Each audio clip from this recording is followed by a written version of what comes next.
Well, it's only Thursday again, and today's date is June the 25th. This is the Truth, Honour and Integrity Show. My name's Thomas Williams, and it's T+7 and counting, and the hammers just keep on rolling. Tonight we bring you From Russia with Love Part 8B, and it encompasses what we did with 8A, and leads us to a new and greater understanding of what we face and also faced. Their corridors of power with the closed doors to learning are now opening to more and more people each day. Take the right hand path and away from the temptations of the dark, and let us not walk in the shadow of death, but integrate our shadows into the light. In many ways this series is groundbreaking, and this particular show is a world inclusive, not exclusive. The shadow of the dark will be no more cast on humanity, providing we do the work and we do the right things. Right, let's get started. This whole series has threw up a raft of names of organisations involved in this dark false worship of death and destruction. And many of these names started out with good intentions, but have been corrupted so badly now we need to start again going forward with better choices of what we do and what we follow. And so here are a list of some of the names operating under the banner. Ra, no, not our beloved admin, Amun-Ra. Kali Ma, Lilith, Rahu, Ketu, Hinduism, Buddhism, Tibet and the Dalai Lama, Mithras, Communism, Socialism, Kabbalism, Zionist, Democrat, Capitalism, Koshis, Kosher, Sufis, Jihadists, Egyptology, Pharaohs, Lords, Reptilians, Draco, Serpents, CIA, P2 Lodge, Five Eyes, KGB, Mossad, GCHQ, OSS, Solomon, Melchizedek, Jewish, Hebrew, Houses of Europe, Greece, Rome, Catholic Church, Mormons, Amish, Yahweh, Cabal, Illuminati, Bloodline Families, Sisterhood of the Rose, Scarlet Sisterhood, the Order, Dragon Groups, Zedo Masons, Freemasons, Scottish Rite Masons, Paganism, Wiccan, World Government, Luciferians, Satanists, worshippers of Set, Vril or SSP, SS being the operative letters. All of those names come under the banner of one group, which the rest of the show will cover in great detail. This is the Dark Force cult. That is the umbrella of which all the aforementioned names operate under, whether it's knowingly or not.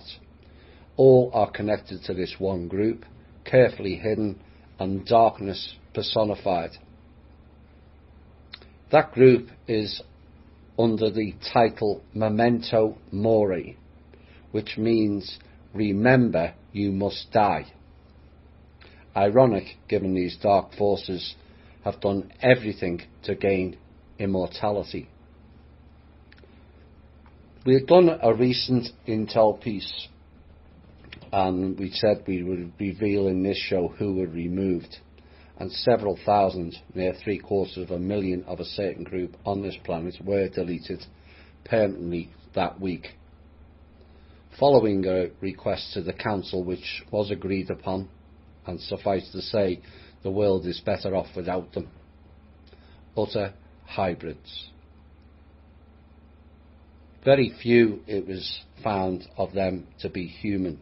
All were removed, a number totalling 768,000. The group is known as the Order of the Black Sun. This is their philosophy and also their manifesto. Right, the dark side disciple, it is said, and this is from the Black Sun Manifesto, should keep certain symbols at hand: black suns, skulls, black robes, etc., as reminders that he will die. Indeed, these symbols are a reminder that everything in existence, ourselves, our friends, families, our tribes, our races, our civilizations, our species, our planet, our sun, our galaxy, our entire universe, is doomed to destruction, just that these clowns wanted to escalate it. And as the ancient Chinese sages said, when asked for a saying that is true in all times and places, this too shall pass. Nothing in this world is eternal, they said. The fate of everything is darkness. Nothing can escape its destiny in the void of the black sun. Unlike the modern light-sider who lives in denial and mortal fear of this reality, the dark-sider embraces it, takes dark inspiration from it, reminds himself of it often and pays tribute to it by his devotion to symbols of death, such as the black sun. Thus do we revive the ancient tradition of memento mori, the practice of keeping death imagery at hand as a reminder of our mortality, common since ancient times but forgotten in the modern age. We use these symbols not simply as gloomy reminders, but to glorify the power of death, universal destruction, and ourselves as dead men walking under the black sun. We also use them as a challenge to ourselves to always strive to achieve immortality and defeat death before it defeats us. And the key, they say, is the term dead men walking, and is giving a heads up to the dark infested spirit world, which we covered in the previous show, 8A, and several others. So this is the start of the manifesto, and the first section is the world is dying. Oh my. Well, you're all going to die. And the first terrible truth of our creed is the understanding that the formed world is dying and is indeed doomed. To the materialistic modern mind steeped in white sunnite notions like progress and saving the world, this may be the most terrifying truth of all. But it's not always been so. In many metaphysical traditions throughout history, there has been a belief in an apocalypse or an end of days. Yeah, just them. A moment when humanity perishes, the world is destroyed, the gods die, time itself comes to an end, and the universe is abolished. And that was all promoted by disciples of this cult known as prophets. They were not prophecies they brought forth. They were trying to bring forth a word spell magic, and was their plans, not prophecies. This is the Armageddon they speak of, where only one group of people are said to be saved, the Hebrew people, the chosen ones. On Judgment Day, their folly will be all laid to bear. Having spent years doing the Jewish Hebrew religion of passing over their karma onto all of the people via their Day of Atonement, and they're not the only religion to do it either. The Christian religion, Islam, Buddhism, Jainism, Hinduism. These clowns pass over all the karma onto the people. And it will all come home to roost. This idea is a manifestation of Black Sun consciousness, they say, which is reoccurred in such forms as the biblical book of Revelation. So there you have it. The book of Revelation is the Black Sun. The Islamic Day of Judgment, the Norse Ragnarok, the Hindu Shiva dance, and the Aztec fifth sun, all involved in the Black Sun. Even modern science now posits that the cosmos is dissolving and will eventually go dark and return to the void. Modern science is wrapped into this cult also. If you don't go along with their belief, you get no more grants.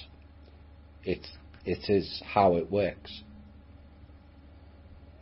But this piece also shows how they invaded and infested every culture and tribal group. And the first written testament, which means to bind, same as covenant, of the philosophy, symbology, sorcery and ideology of Kamud Dun, the Shadow Path, and the foundational book of Borzum Ghazal, which is the Order of the Black Sun, which encompasses all other orders and ideologies propagated previously by the Dark Lords. So, what they're telling you there is they are the umbrella for all the other organisations, all operating under this cult of darkness. And this book documents the manifestations of the Black Sun's power in our thoughts, our lives, and the world at large. It is a written first testament of the philosophy, as conceived and practiced at our Black Sanctum. As the founders of this order, we record these thoughts so that others may know why it came into existence and what its terrible truths consist of. We offer this book not as idle philosophy or mysticism, but as a call to re-examine reality and your place within it. It comes from the endarkened minds of two who have had close encounters with the Black Sun's power and returned as darker, stranger beings with a message for others. For we have walked under the shadow for many years and wish to convey some of what we have learned to those who would follow in our footsteps. But you're not supposed to walk under or ignore your shadow sides. That's the kicker. We have to integrate them. People in the alt media talking about eliminating shadow sides, shadows. No, you integrate. It belongs, it's part of you and needs to become you, not a shadow. In a world of shadow-blind sleepers, may this book awaken a chosen few, open their third eyes to the Black Sun and bring them under its shadow. And this is where the shadow and inner work comes in. Some in the alt media stated it wasn't necessary. But what this is stating is those that don't integrate their shadows become more and more susceptible to the dark. Oops. This is what they're telling you. We learn our best lessons from the dark, not the light.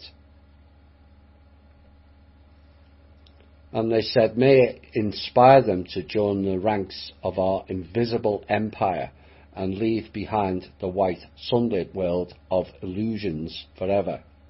May the Black Sun burn a hole in your mind as it has ours, giving you the eyes to see a new path and a strength to walk it onward forever into the infinite darkness. Borzum Rak Am Shod, Black Sun power to you, one empire, one brotherhood. One and one. Where we go one, we all go. Interesting. Black Sunites are a loose brotherhood of sects, cells and clans known as circles. Circle is a bind, remember.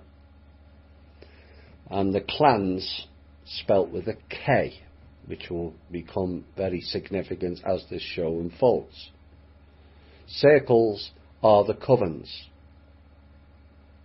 each of which maintains its independence but agrees to share its knowledge, resources and give assistance to members of allied circles.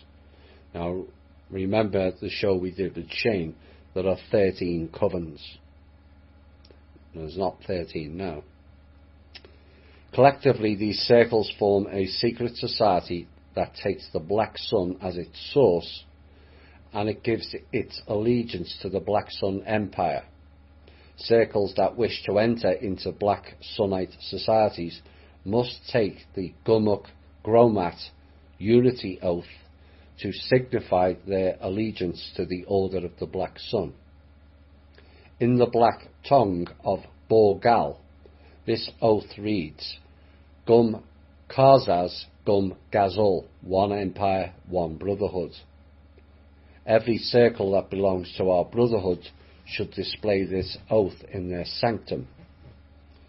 Written vertically in our Harzad script, it looks like this. By this unity oath, every band of Black Sunites and every territory they control are united in a larger brotherhood and empire. Holly and Lee, can you post the picture that everyone should see? And this is the symbol of the Black Sunites that they post on their sanctum wall. So there is an initiation into this Black Sunite called the Elite Initiation. And the Order seeks to initiate the elites of the White Sunite Society into Black Sunnism rather than recruit the masses. This is not only more discreet, it gains us powerful agents who can advance our interests from within the houses, there's that word again, of our metaphysical opposition. And this is no different to the Black Indians under the Kalima 5,000 to 7,000 years ago, who were imbued with voodoo and being told to mix with the white race to enhance their voodoo magic powers. It's the same thing. They're pulling from the white elites into their magic circle. Now the targeting, they say, of such elites is one of the dark arts of the advanced Black Sunite, who is trained in many methods of personal persuasion, seduction and manipulation to advance our cause. Once an elite target has been fully exposed to our initiation process, he should give his allegiance fully to the Order and abandon any vestigial loyalties to his old ideals. So what this is the seducement program. And we've spoken about this many times in our shows, and too many have fallen for it via wealth, fame, and or titles of self-importance. That's how they pull you in. And they say, thus we pursue the Illuminati methodology, subversion from above, establishment of powerful cabals that operate outside the reach of the ruling system, while exercising leverage over it. These cabals can then subtly promote the agenda of the Shadow Council while sabotaging White Sunite initiatives from within. In extreme cases, they may be called upon to incite wars and revolutions, crash economies, or stage false flag events to destabilize White Sunite regimes. Secrecy is the next category. The founders designed the Order to be a secretive, discreet cult rather than a publicity-seeking cultural movement. Precisely to avoid the problems with White Sunite backlash, our creed is not for everyone and does not need to be known or followed by the all. We do not subscribe to the ideals of openness, universalism, and egalitarianism espoused by white Sunnites, and do not use their methods. Black Sunnites meet, communicate, train, and operate discreetly, a bit like Langley. We transmit our dark truths to those who are worthy of them, and leave the rest to sleep in their white sun dream worlds. Here is a saying that summarises our viewpoint in this matter. Black Sunnites are the hidden followers of dark truths, not the open propagators of white lies. Black Sunnites are sometimes called Vragam Borshigors, the hidden dark truthers, for this reason.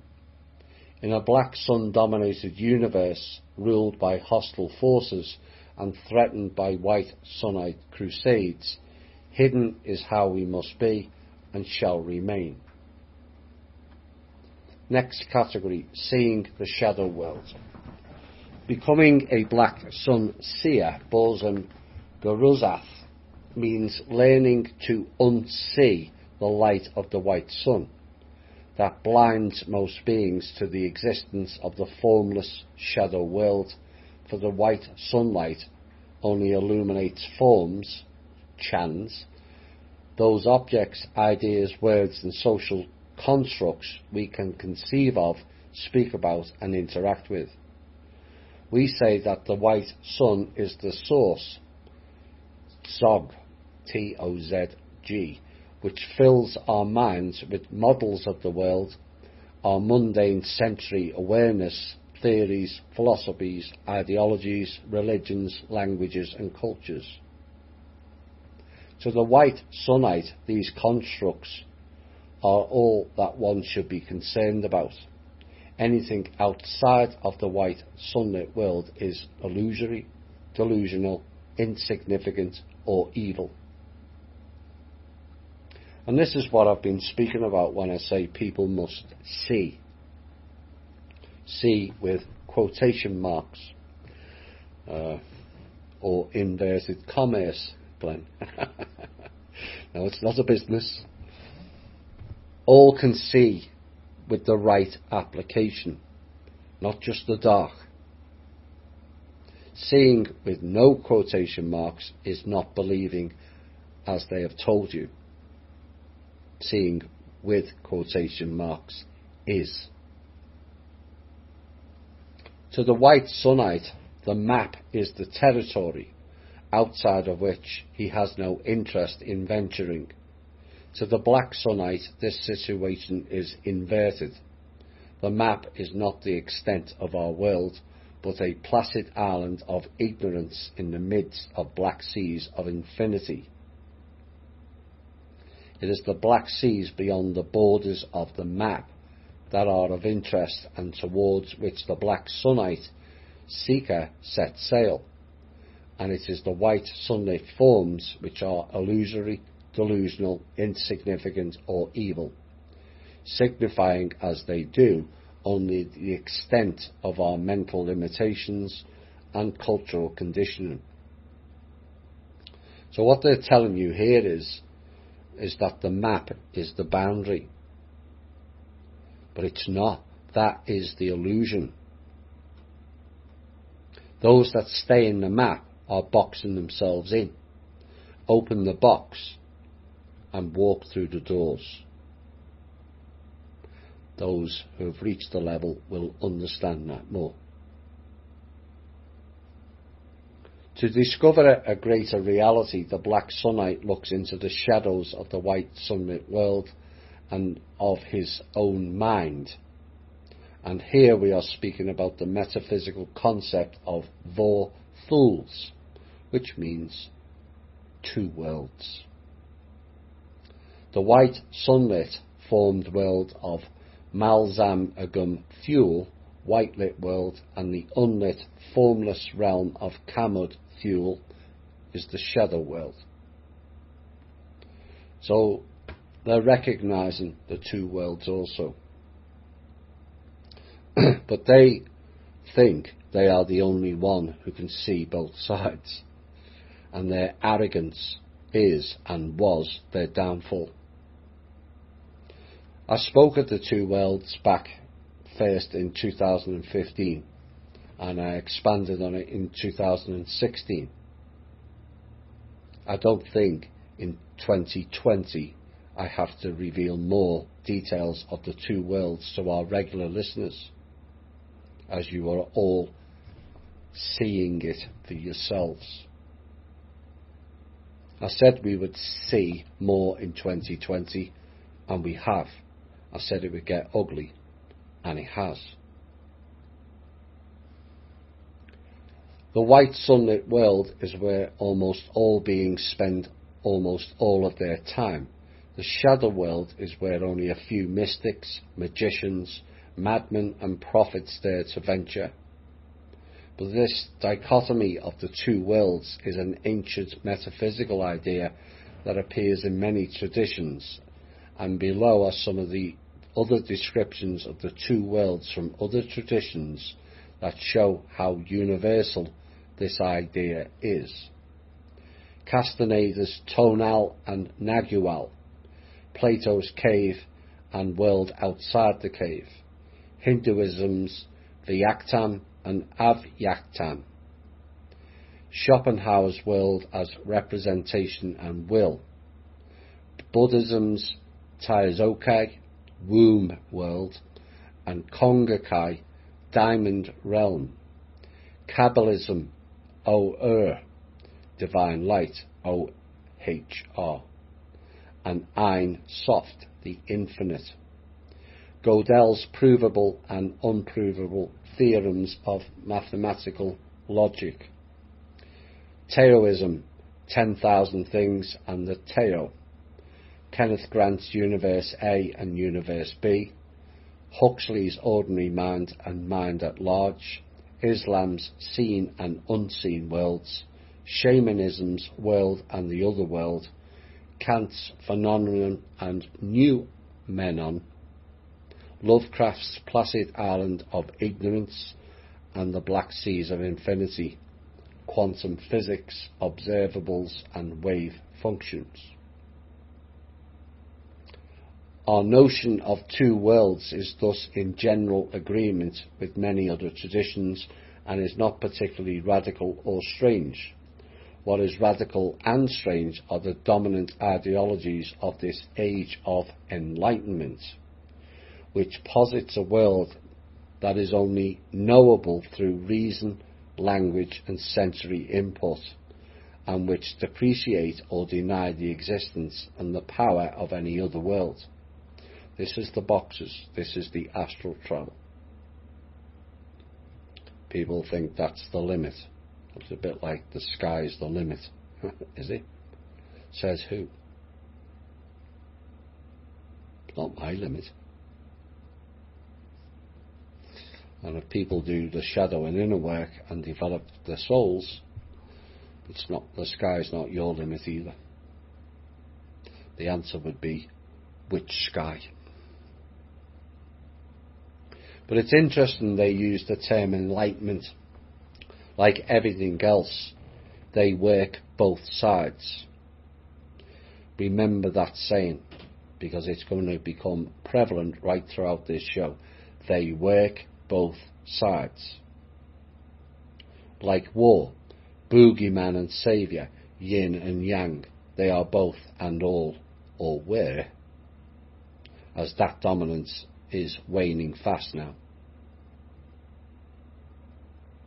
It is pervasive delusion that the black sun seer must see through, but to do so requires a great deal of unlearning and unseeing for the mental constructs most of us have been conditioned with in this culture, and are designed to draw our attention only to the white sunlit world, leaving us totally blind to the existence of the shadow world.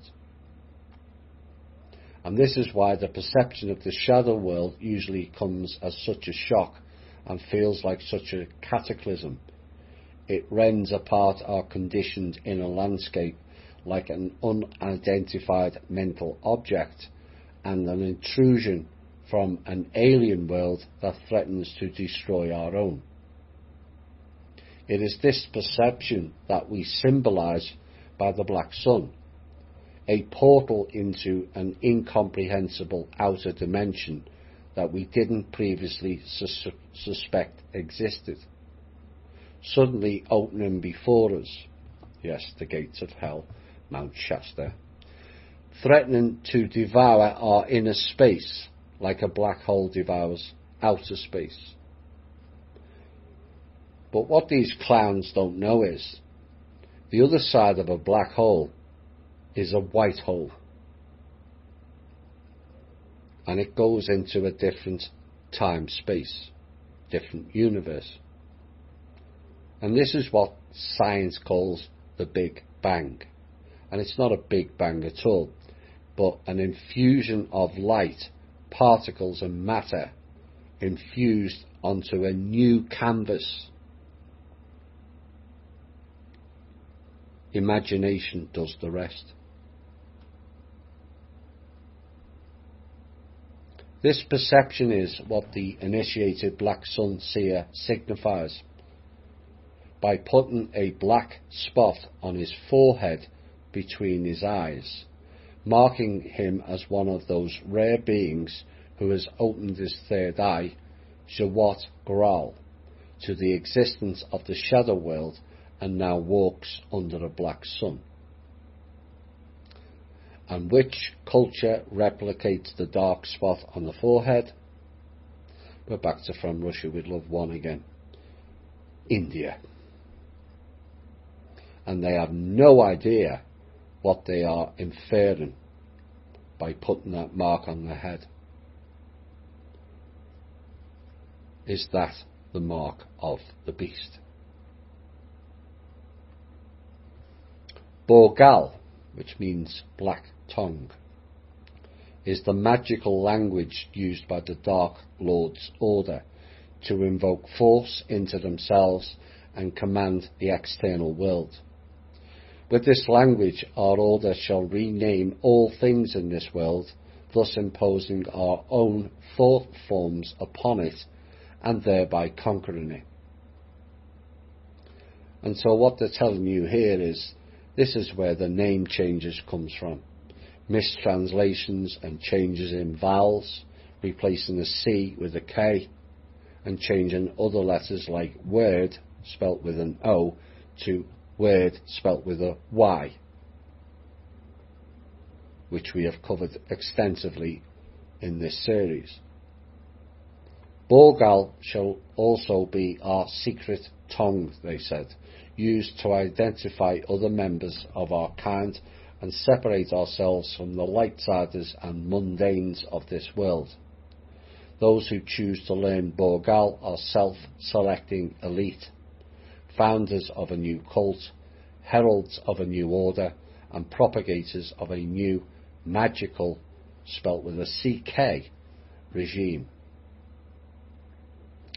So this is a nod to their secret handshakes, the Freemason clowns. Hand signs, and yes, you, Mr. Spock, with your Hebrew Kabbalah mind control symbols, and bizarre rituals in Freemasonic order and code. The words and concepts contained herein should be studied and mastered, they say, by using them in conversation with other black Sunites, reciting the sayings and mantras, remember that, described in this book and others you create, and writing in the Hazad script, known as the secret script of the gatekeepers. Remember Kim mentioning the gatekeepers? There you go. Called Hazad around the perimeter, invoking the name of the Lord of this world. This symbol is used in the gatekeeper's inner sanctum to summon the devil himself.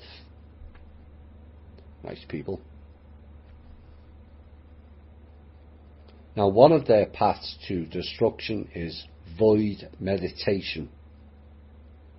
And as they've just mentioned, chanting mantras. Do you still feel those internet mass meditations reciting mantras is a good idea? This is why I kept warning you of it. And as for the 144,000, that is another Jewish Hebrew terminology. And the Bible defines a special seal for the 144,000, 12,000 from each of the 12 tribes of Israel. They were not tribes, they were houses, who lead the reunification of Israel in the last days, it is said. What is this seal? Well, Revelation 14:1 tells us it is in the forehead of the 144,000. And it is the name Yahweh written on the forehead. So where have we just heard of the mark on the forehead? And this perception is what the initiated black sun seer signifies by putting a black spot on his forehead between his eyes, just like the Indian people following the Kali Ma and the Dark Lord Shiva and Vishnu. They're all branded with Yahweh.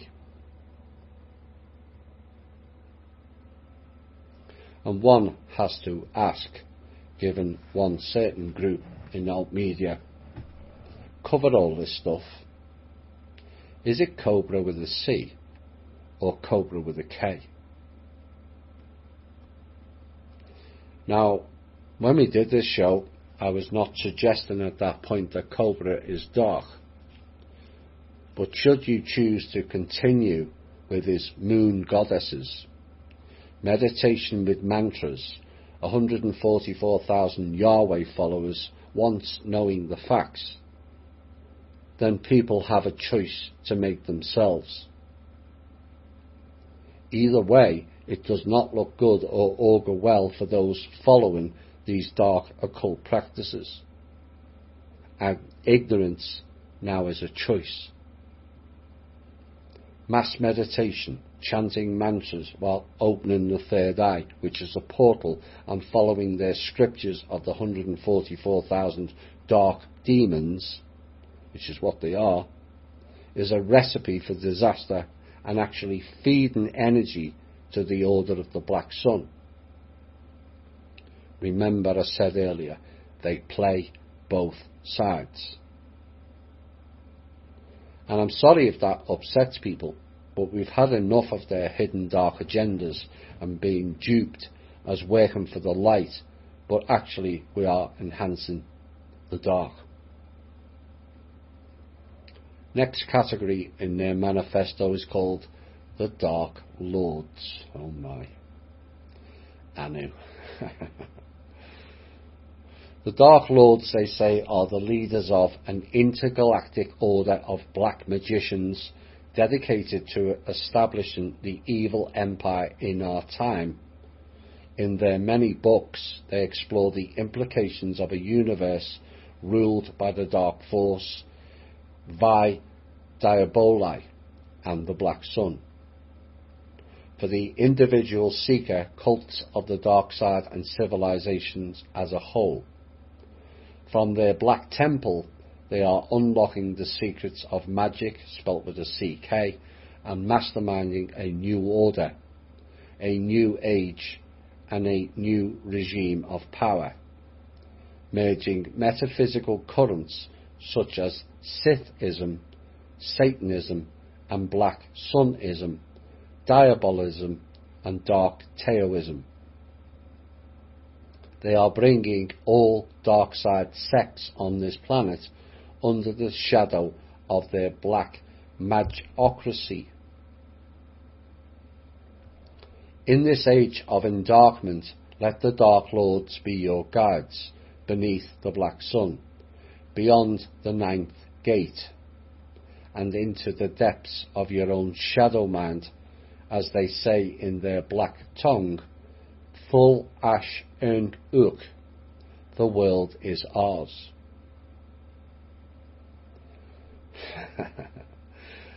You thought wrong, jackasses. As they will reside in their dark shadow worlds with all the ignorant and the bots of this world. We will reside in the higher frequency plane of this world, and eventually immigration will be from your world into ours. And quite frankly, you can stick your dark sun world right where you talk out of, your asses. The Lords, oh dear, riddled throughout the religious books in all cultures, all were dark, and I mean all. But the people sought external idols, not internal, and have paid a heavy price for that. But the black magicians are the Koshis mentioned in From Russia with Love 1 and 2. Koshi became kosher in physical manifestation. The dawn of the black sun, a first revelation. Dark Lord Karzatha first began to perceive the black sun strongly sometime in 2010 of the old calendar, more than a year before the declaration of Imperial Year 1, 2 years before December the 21st, 2012, and 7 years before the Black Sunrise event, which was the solar eclipse in America in August 2017. And this is why certain people were drawn to attend that event. Some to harness the power, and others attended to counteract it. The latter prevailed. At that time, he began to write a series of essays to express the dark sense of inspiration that his newfound awareness had stirred in his soul and put him on the Black Sun path, and this was his first essay. A great darkness is falling over mankind, for the shadow of the Black Sun is dawning anew upon the world. The age we are entering in is going to shatter the minds of all believers in religions of progress and benevolent gods. Yet for those forward-thinking reactionaries who can adapt to a transformed world, it will be an age of unprecedented opportunity. To survive and thrive in the new dark age, you will first need to decondition yourself from a lifetime of cultural programming, which has implanted insidious memes like progress, justice, equality and liberty deep within your mind. Those are the memes of another age, born of a brief orgy of fossil-fueled indulgence and progressive hubris that has no future. So what they're telling us here is they're stupid as well as arrogant, because oil is not fossil fuels, you dipshits. In the aeon of the Black Sun, you must relearn the hard wisdom of your ancestors and the answer to the riddle of steel. Like Conan the Barbarian, you must reclaim your right to be sinister and to take what you want by right of conquest and superior will. For in the Black Sun aeon, the weak of will shall perish, and the meek shall simply die. In the Black Sun aeon, there will be no valid governing principle save superior power. In the Black Sun aeon, there will be no universal brotherhood of man, only warring races, tribes, nations, and orders without end. That aeon they speak of, whether they like it or not, ended in 2012. Their timeline is over. and more now are being exposed and exposing themselves. Their dark mirror magic is failing, and their hidden masks are peeling off and being exposed to the light. Just like cockroaches, they don't like the light, and this is why it is important to all listeners of these shows that you all shine your light like beacons. They can't handle it. For a bittersweet taste of the new Dark Age, watch the original Conan movie, they say, and read the works of the Black Sun visionary Robert E. Howard. Here was a man who understood the dark and timeless truths of human nature and brought them viscerally to life to the delight of denizens of our ever so ignorant age of enlightenment. When the shadow of the black sun falls, everything you have been conditioned to believe about man, civilization and the cosmos by the religions and philosophers of light will be revealed as pure fabrication. Here we go with the inversion mirror tactic they use so well, accusing others of doing what they did, and you will see it repeatedly in their narrative.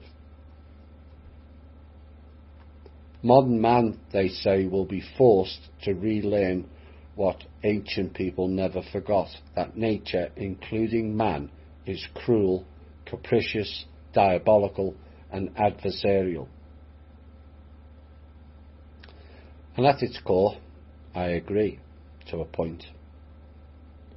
But this group, and all the other names it goes by, kind of stack the decks of bullshittery, violence and scarcity. And yes, we will relearn, not their ways and false his story, but chart a path of a better world with our story, because theirs failed. Never forget that. Theirs failed.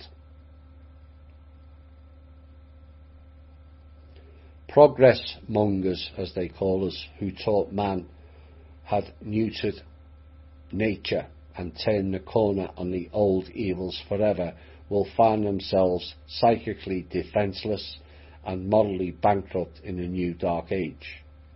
By the same token, those who have been marginalised today by white sun civilization gatekeepers, the myriad militants, extremists, fanatics and cultists whose voice are becoming a cacophony too shrill to ignore, will find in the fall of the shadow their finest hour.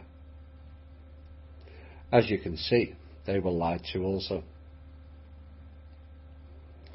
They have reigned in the dark period for 1,000 or so years, or some would say more than 1,000 years, and still failed to take us and prosper. We never gave up. They just became arrogant, and that is and was their downfall, along with believing all the Dark Order lies that has been spread out over centuries. As a poet once said in a rather different context, the first one now will later be last, for the times they are a-changing. If you speak this way to true believers still stuck in the old aeon, you will be dismissed as a madman, a deranged misanthrope in the mould of Nietzsche, Lovecraft or Hitler. But in reality, such men were dark prophets with more insight into the human condition than any Abrahamic holy man. Now that doom is at our doorstep and the shadow looms over us all, their revelations are as religion for the new darkened age. The Abrahamic cult, let us not forget, is another one of their creations. They're trying to deflect it, that is somehow different. No, it's the same creation. So let us sing to the prophets of darkness, the dark universe itself, and the dark places within our souls, as the world is once again eclipsed by shadow, and the black sun armies march as in days of old. An age of peace and progress has ended. An age of war and survival has begun. May you have good fighting and good fortune in the aeon of the black sun. The age of peace and progress has ended. These people are delusional. We have been in the age of war and survival under the zodiac of Ophiuchus. That period is ending and a new one will emerge. It's like the old saying, none so blind than those who not only can't but won't see. Delusions of grandeur, self-importance has run rancid through their vessels like a virus in a petri dish, or in a Wuhan research centre, shall we say, which originated from Harvard. This next portion, it discusses the principles, morals,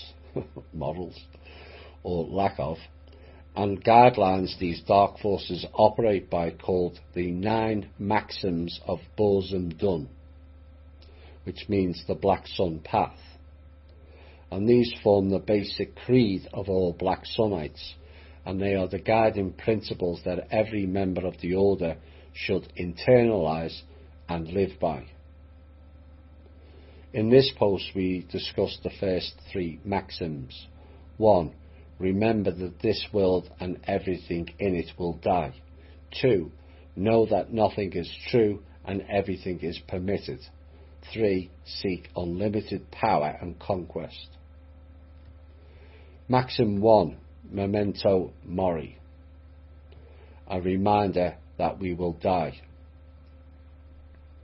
Indeed, it is a reminder that everything in existence, ourselves, our friends and families, our tribes, our races, civilizations, species, planets, our sun, galaxy, and our entire universe is doomed to destruction, according to them. And yet some people on our group accuse this show of being negative. Oh dear. With manifestos like that. Death is a rebirth, a new beginning, not the end. That is the remit of these dark forces and their houses of religious programming known as churches, who have made the people fear death. And this too shall pass, they say. Nothing in this world is eternal. The fate of everything is darkness. Nothing can escape its destiny in the void of the black sun. They say, unlike the modern white sunite who lives in denial and mortal fear of this reality, the black sunite embraces it, takes dark inspiration from it, reminds himself of it often and pays tribute to it by his devotion to the bosom symbol.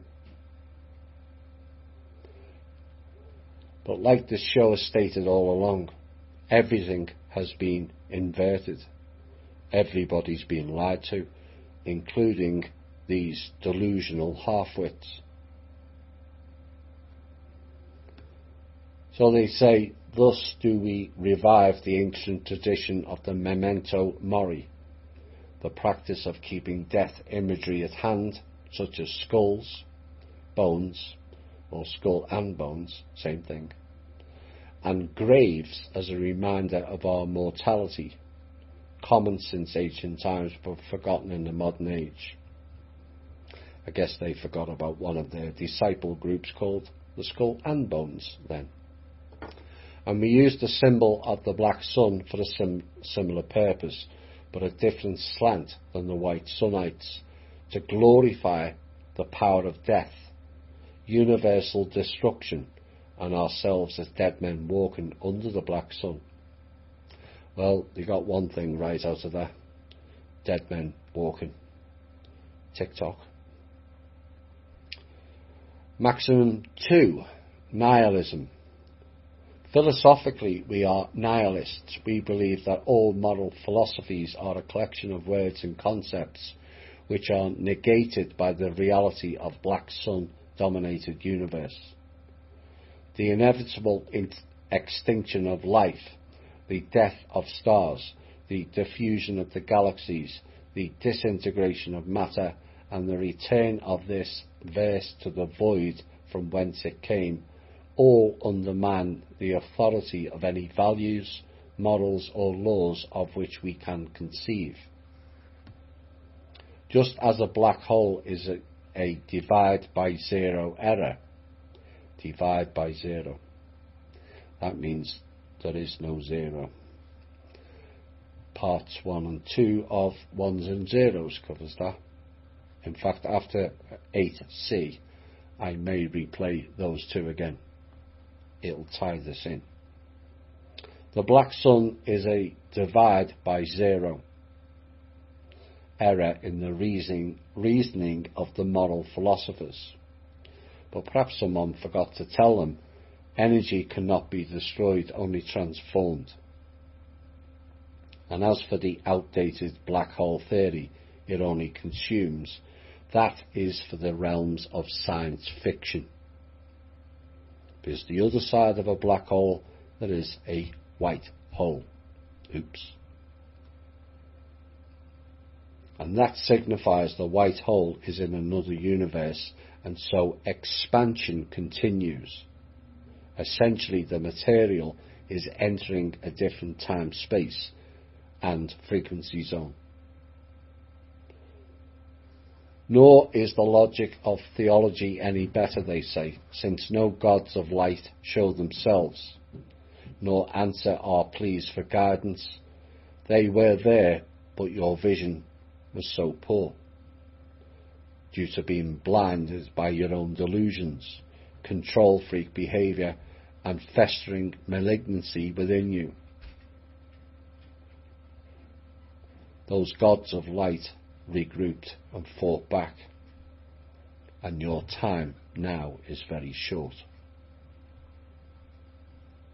Therefore, we deny all false man-made gods, they created them, and dub whatever negative transcendent principle remains the black sun. Such Bolshevik nihilism is, in our view, the freest of all philosophies and the most tenable position to take in a universe such as this one. Maxim 3. Power. Here we go. The power freaks. You seek domain and power, not because you are strong, but because you are collectively weak. Only the weakest control others. People of strength, inner strength, would never do that.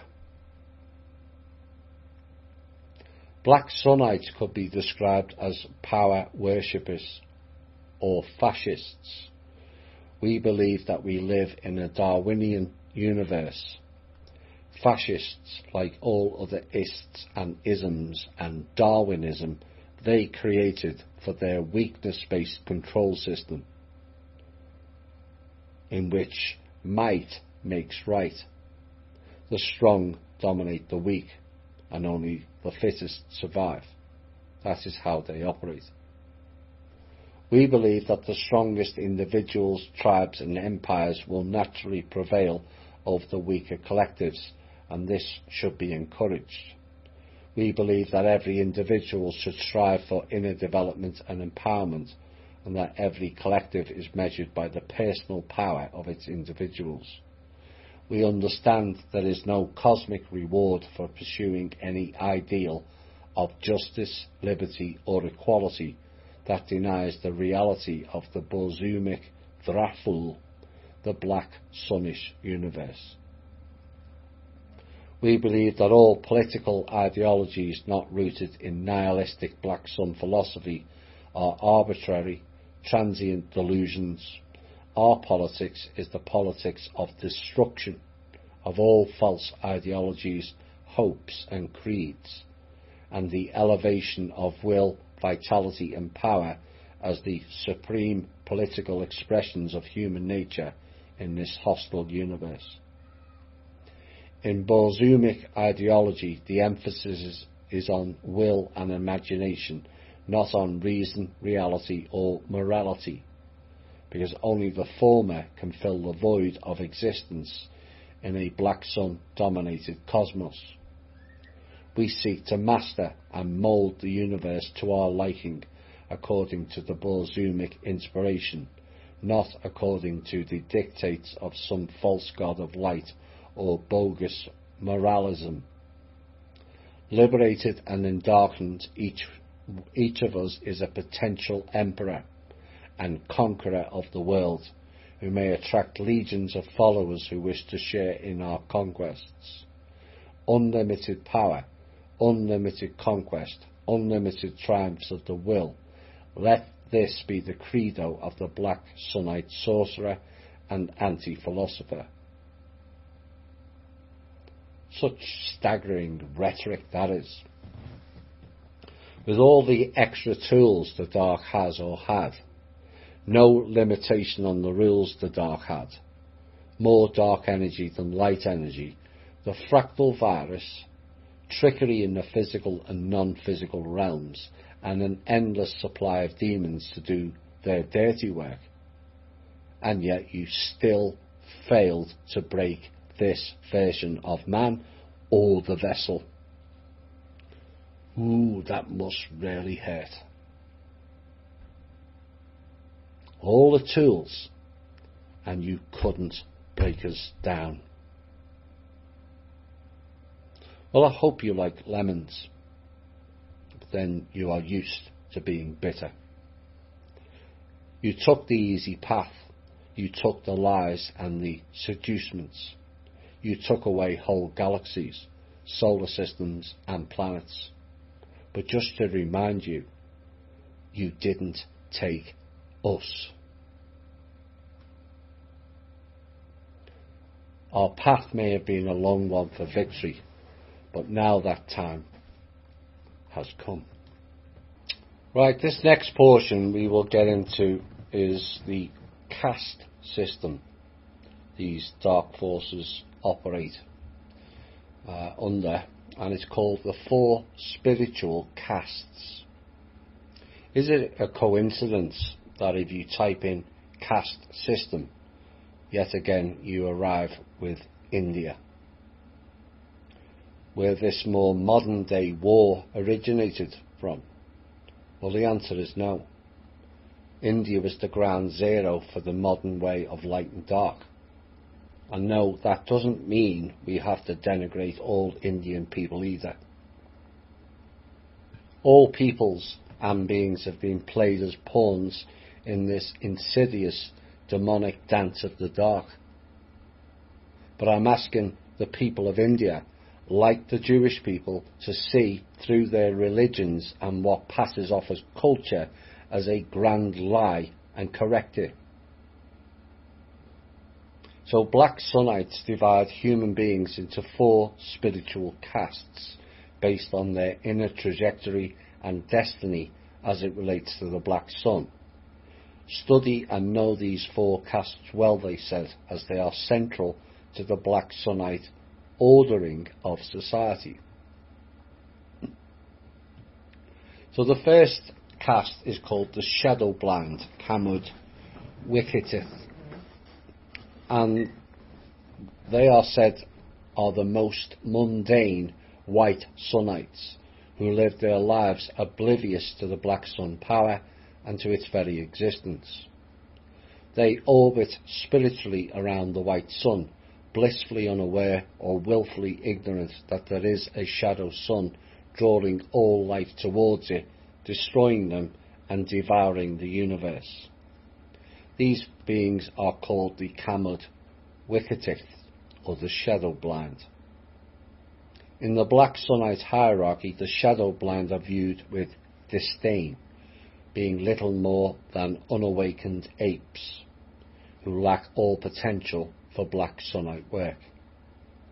Because they are so numerous, we don't generally bother them, preferring to avoid their kind as a wise wolf avoids the main body of the elk herd.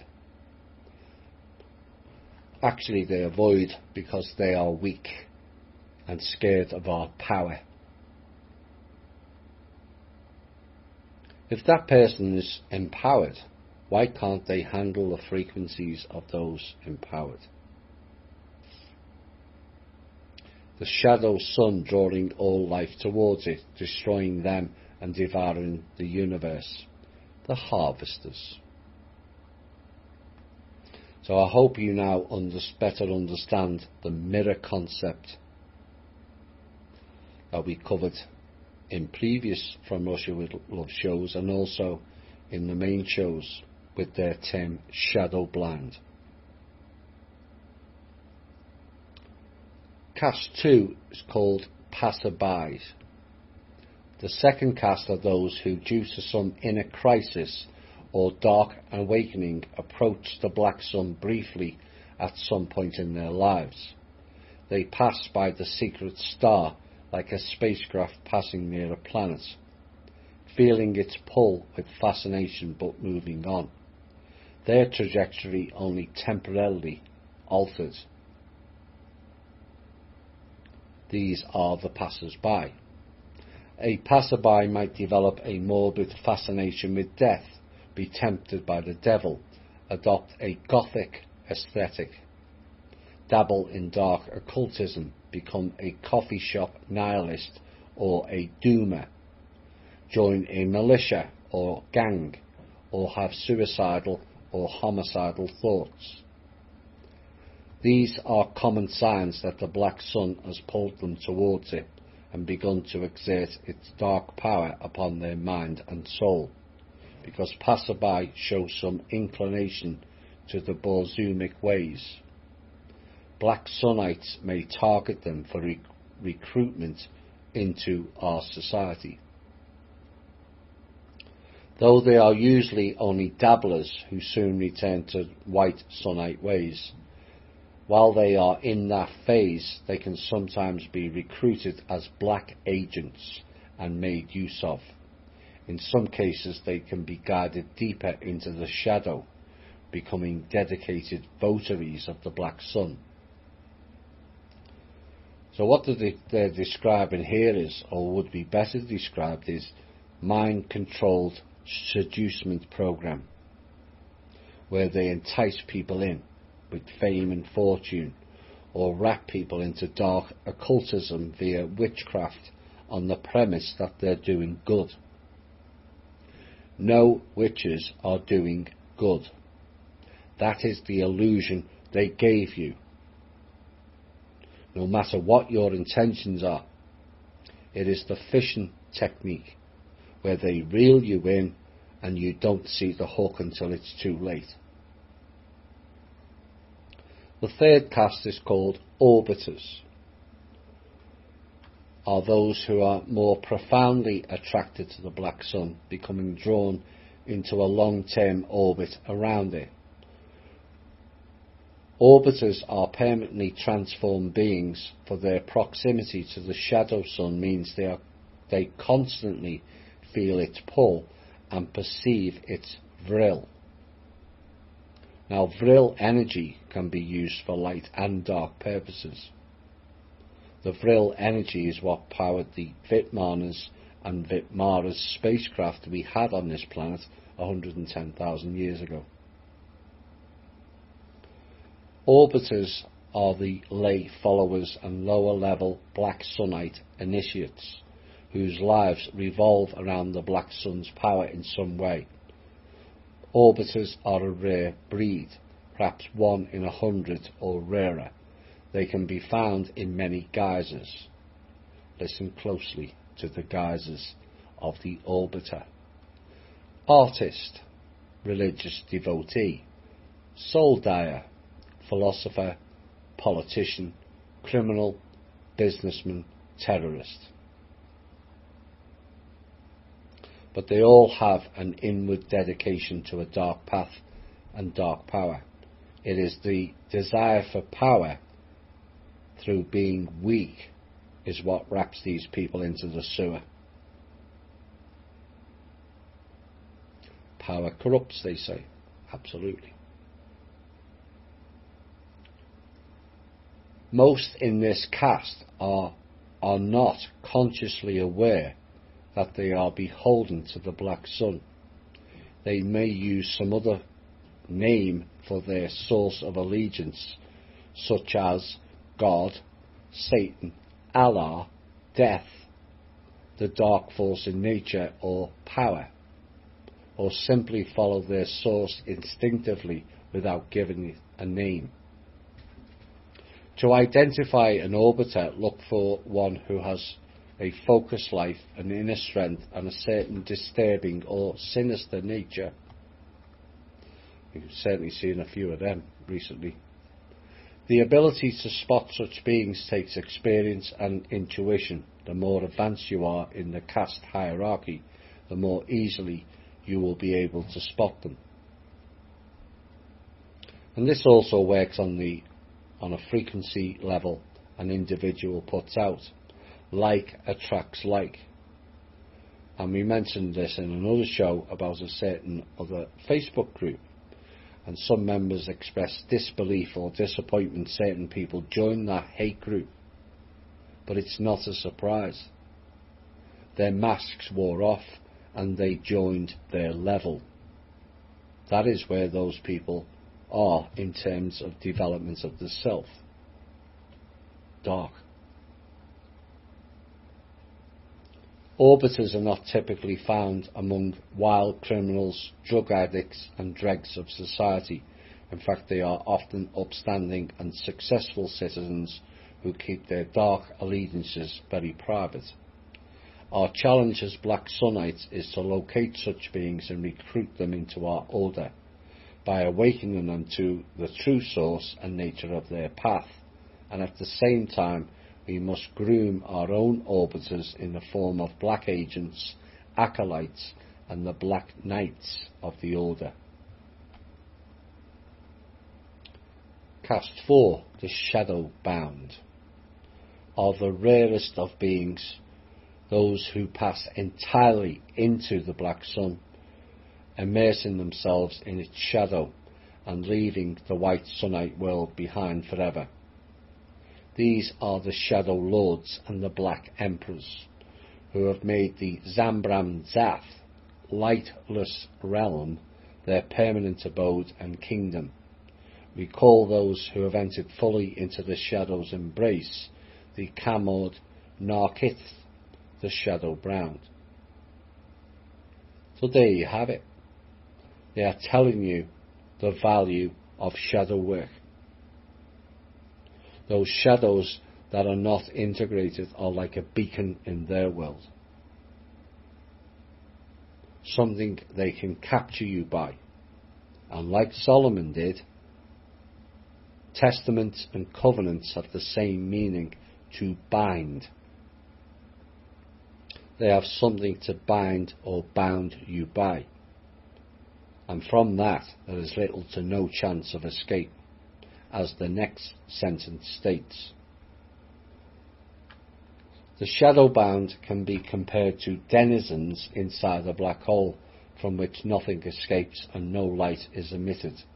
They are trapped spiritually within the horizon of the black sun with no hope of rescue and no way to communicate with those outside the sphere of the pure shadow. To study under a shadow lord, one must enter the black sun oneself, becoming just as trapped in the lightless realm in the process. Thus the quest for shadow lordship is a one-way journey into the spiritual void or into the realm of the living dead. Essentially, those people or beings are trapped in the astral realm, and also those in the underworld, as mentioned with the Nagas in an earlier show. It is said that few people will ever encounter a shadow-bound being. They are 1 in a million or more, At this stage of the Order's development, we can count their number on the fingers of one hand, with digits to spare. This will probably explain the 3 people who are at the top of the tree of the control system: Marduk, Anu, and Enki. We have met many in our battles. They all reside at what they thought was the top of the tree. But they were wrong about that also. They were not the top of the tree. And it seems that precious few have the commitment, the dark gift, and the independent spirit necessary to complete the Black Sun path and reach shadow lordship in this age. That'll be a no. It's only the few, because the light fought back and decimated your numbers, and too few are believing your bullshit anymore. But they said those who do will join the ruling caste of the Black Sun Order, to whom all other castes defer. The Draco reptilian hierarchy and caste system, all in one sentence there. And they said our highest task as an order is to groom select beings to become future shadow lords themselves, thus ensuring the continued survival and power of our brotherhood. The shadow bound. To bind, like covenant and testament and religiaire, which translates into religion, all of which means to bind you to the dark. Now this next part brings in the Chinese, Japanese and Tibetan monks elements of the order, called the Legends of the Black Sun Scroll. And this story was published in the Black Ninja Handbook, which is a manual for Black Sunites who choose to walk the ninja or shadow warrior path under the Black Sun. In modern times, they say, many important historical ninjutsu scrolls have come out of the shadows of private family collections and have been made available to scholars or published in book form for the first time. But there is one scroll that has yet to surface, though it still exists as a dim legend and a dark vision in the minds of the few who have heard of it. We speak of the legend of the Black Sun Scroll.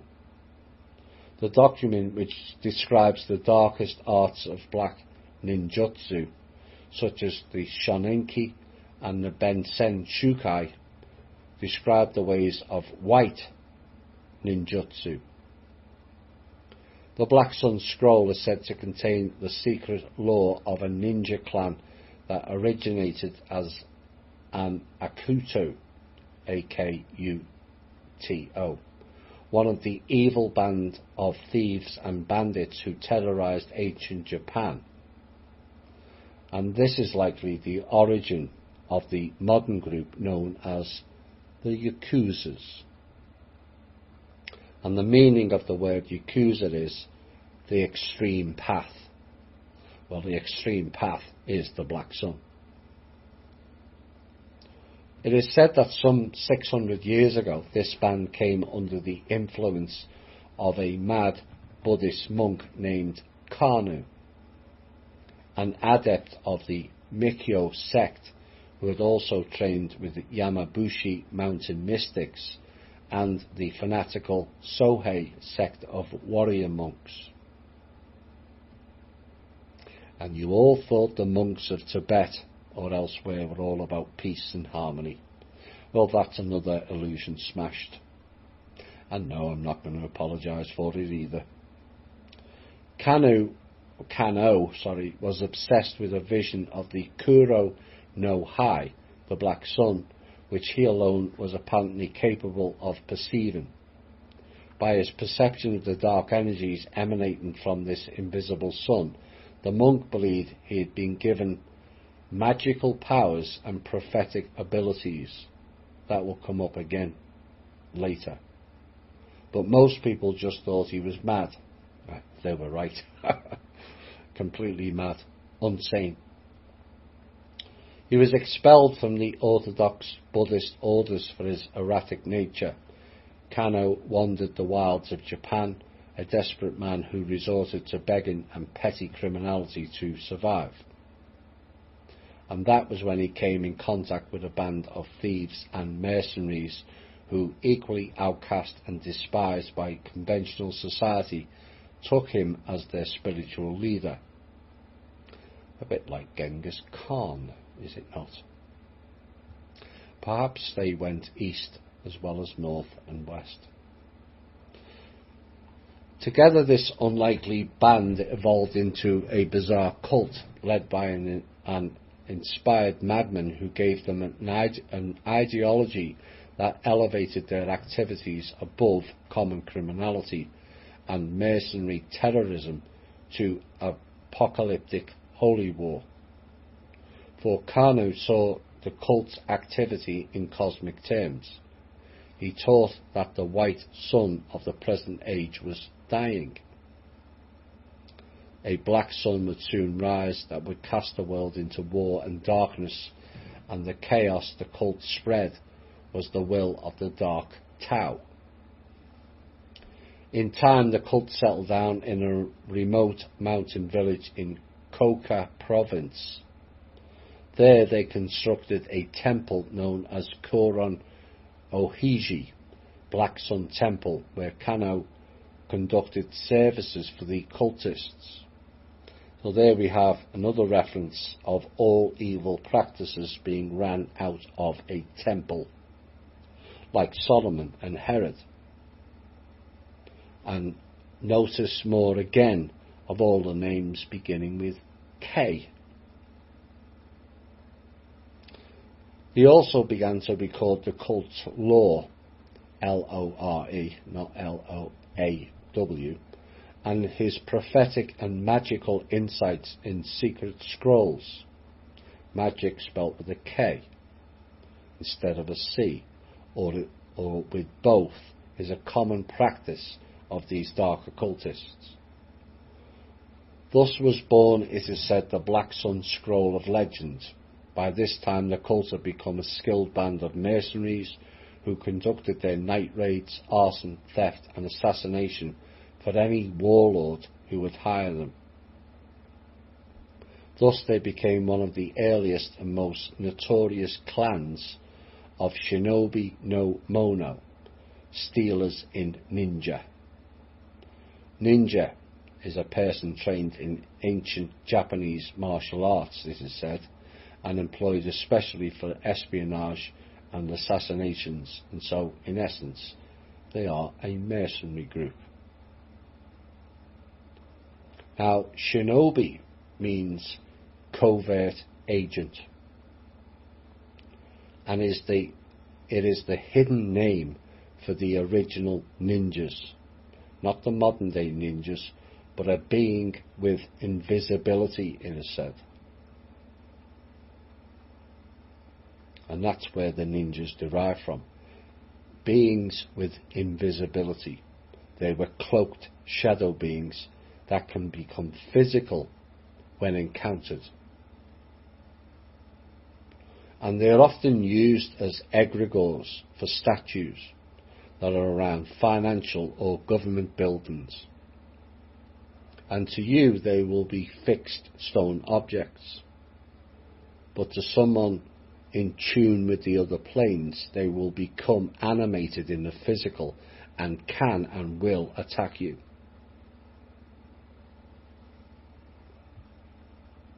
After years of this way of life, the Black Sun clan, as they became known, made many powerful enemies and were eventually targeted for destruction. It seems that their decisive offence was propagating their heretical religion, which Kano was now calling Black Sun Zen, Black Shinto or Dark Taoism. And this religion produced a breed of apocalyptic religious terrorist shinobis. that terrified even the powerful warlords who employed them. Finally, with the prodding of several religious authorities, a powerful Khoka daimyo decided the time had come to wipe out the Black Sun clan and end their fanatical cult forever. Soon a large force of samurai descended upon the clan's village, joined by an army of Sohei fighting monks who saw it as their religious duty to wipe out the heretical evildoers. But this is eerily reminiscent of the wars in Iraq and Afghanistan. Is it not? How the West gave them weapons and funds to fight Iran and Russia. They then decided these people have gone too far now and we must eliminate them. It's the same side playing both sides again. Thus, according to the legend, Kuro no High Temple and the village were burnt down by the daimyo's men, and all its members were put to the sword. The evil scrolls which the temple was said to contain also went up in flames, and with them some of the darkest flights of the human imagination and blackest magic ever conceived. Here we go again. The ancient books burnt by fire. So the books were sacrificed by fire, which means Holocaust. And I'm sure we've heard that term before, several times. And it's been repeated many times throughout his story, a common theme. But history and times proves that to be a lie time and time again. But the legend also states that Kano's scrolls weren't all destroyed on that violent and fiery night. The most sacred of his scrolls, Kuro no Hai no Maki, the Black Sun Scroll, was stolen out of the village by the clan's swiftest ninja and taken to a place of safekeeping. And there you have it. It's a bit like the fire at Alexandria. It's all on Malta, under a house owned by the Queen of England. But the final prophecy of Kano, it is said that the Black Sun Scroll would one day be rediscovered, its revelations proven true, and the cult of the Shinobi no Kuro no Hai, the Black Sun ninjas, would be born anew. Whether any of this is true we cannot say, since the fate of the scroll is still unknown. However, we will note that shortly after the destruction of the temple in Japan was plunged into its Sengoku, or Warring States period, a dark age of war and chaos that lasted for more than a century. Thus, in that respect, Kano was prophetic, though it remains to be seen whether the Black Sun Scroll will resurface and its cult of Black Sun ninjas will live again. All those dark powers and magic and invisible ninjas, and yet you can't find your own book after a few hundred years.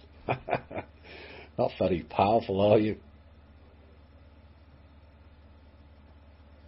The light has found and studied many ancient books in that time, read by the ones who attained higher soul development. Just saying. This is their song.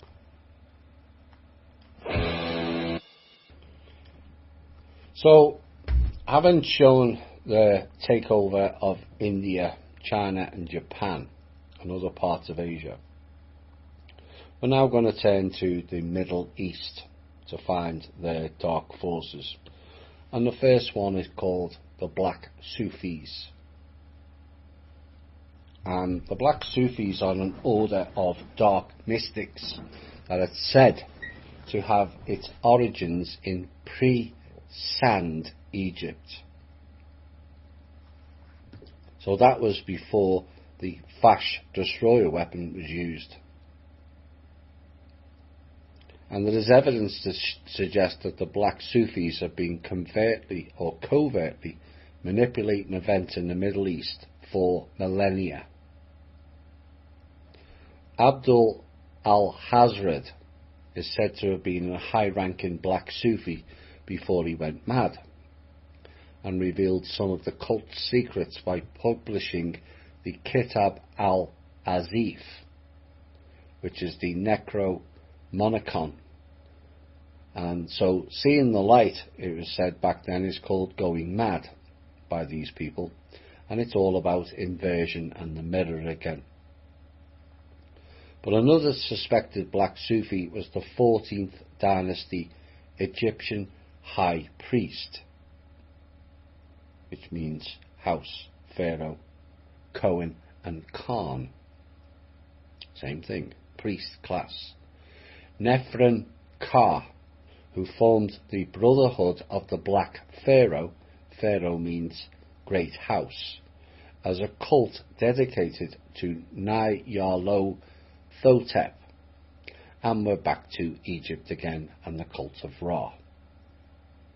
Now, in modern times, there is speculation that the rise of Nazism was influenced by the black Sufis via Rudolf von Sebottendorf, and who studied Sufism extensively in Turkey before World War I. Now, as an added piece to this, I need to mention that the black Sufis and the SS were known as the Black Eagle. Hitler was not Black Eagle, he was Brown Eagle. And that's where his wife, girlfriend, or whoever it was, Eva Braun Brown, came from. That's not a real name. She was in the brown, like him, in the brown colour programme. But Rudolf von Sebottendorf was the alias of Adam Alfred Rudolf Glauer, who also occasionally used another alias, Erwin Torre. And we're back to those name changes again we are all so familiar with. And Glauer was deeply influenced by Sufi mysticism, other Eastern philosophies, and in particular the writings of Madame Blavatsky. Did we not cover here in part 3 or 4 anyway? And he used Blavatsky's The Secret Doctrine to launch his own recreation of ancient Germanic myth. So we're back to Blavatsky again, another name that came up earlier in the series, who played a part in creating the New Age bullshit program. Now we're seeing more of the dots connecting. But after the war, Sebottendorf, who found the occult Thule Society, as well as the German Workers' Party, that Thule Society was another inversion they made, like with the Vril, which was soon renamed the National Socialist German Workers' Party by Hitler, it is said. But members of the Thule Society included Rudolf Hess. But did you know that Hess wasn't even born in Germany? Ironically or not, he was born in Alexandria, Egypt. And oddly enough, Sebottendorf worked in Egypt for most of his life. Oh, the coincidence that is. And it's a bit like the OSS recruitment, is it not? Dietrich Eckart and Alfred Rosenberg, both of whom have Jewish ancestry, were the other two protagonists of the Thule Society. Oops. Now, the Thule agents infiltrated armed formations of the Communist Party in Munich and plotted to destroy the party, hatching plans to kidnap the party's leader, Kurt Eisner. And I wonder if that is related to Michael Eisner of Disney fame. He, who is another of the Born In and Born To brigade. and launching an attack against Munich's communist government on April 30th, 1919. Now remember, the Communist Party were the same Zionist dark forces that destroyed Russia at the same time. So they were in Germany for the next stage, which is World War II. And what they're saying here is they're going to attack this enemy when it's actually the enemy, part of the enemy, two sides of the same coin. And what this was all about was a hostile takeover of both Russia and Germany. But imagine if Donald Trump attacked a communist party in America today. He would be cast as an American hero, would he not? Courtesy of the mainstream media narrative. But as I said, significantly, not only Hitler wasn't in the Black Eagle, he was also not the lead SS, and he was also not a member of the Thiel Society. So do you want another dot connector that ties all this in? You see, Rudolf von Sebottendorf was a Freemason. But more interestingly, he was a Sufi of the Bektashi order after his conversion to Islam. And so this piece adds more to my theory that Hitler was not in the inner circle or the driver of the so-called Nazi group, and was added into this group of dark forces, possibly unaware of what he got himself into.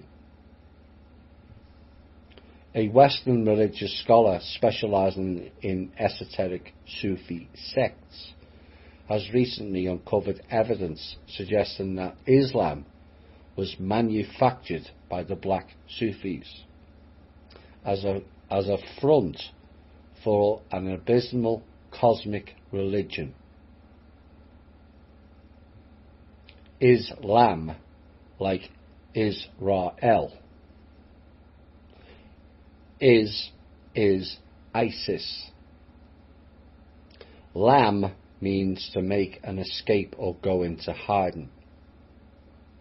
And so Islam just means ISIS went into hiding. Israel is Isis Ra-El. Isis Ra are El's gods.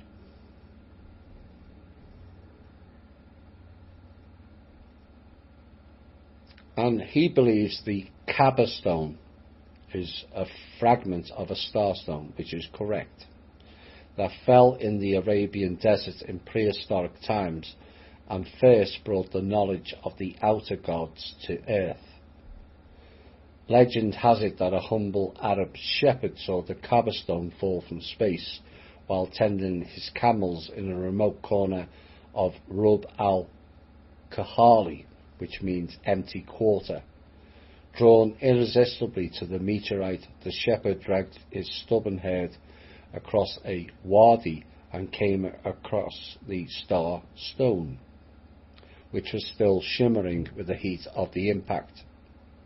Now the shepherd became a changed man after his encounter with this strange stone, and his family and friends began to fear him as a powerful black magician who seemed to be able to know their thoughts and control their minds, have terrifying knowledge of the cosmos, and foresee strange future events beyond their imagining. The Kaaba stone, something else that begins with a K, that is connected to the dark forces. This stone is from the Sirius star group and is the cornerstone of the Mecca, and that does not bring enlightenment, but is loosen the energy of the Muslims who attend or pray to it. The Mecca is at the centre of a bowl-shaped arena. The followers, when close to the Mecca, are asked to go in a counter-clockwise swirling pattern, and this creates the vortex or the portal to harness the energy. Now below the Mecca was the Ark of Gabriel.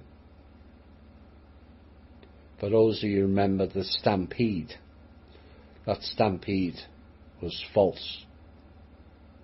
The deaths were caused by opening the Ark of Gabriel, and if you are not of a higher frequency, you cannot open those arks. The workers below it opened it. Now there are 7 arks in total, and none are in control of the dark forces anymore. And Mecca means a place to which many people are attracted to. But the Lucian, the Islamist and Muslim people's energy. Now this shepherd, a prehistoric Arab sorcerer unknown to the mundane world, it is said, would become the founder and prophet of a lineage of sorcerers that would become to be called the Black Sufi Order.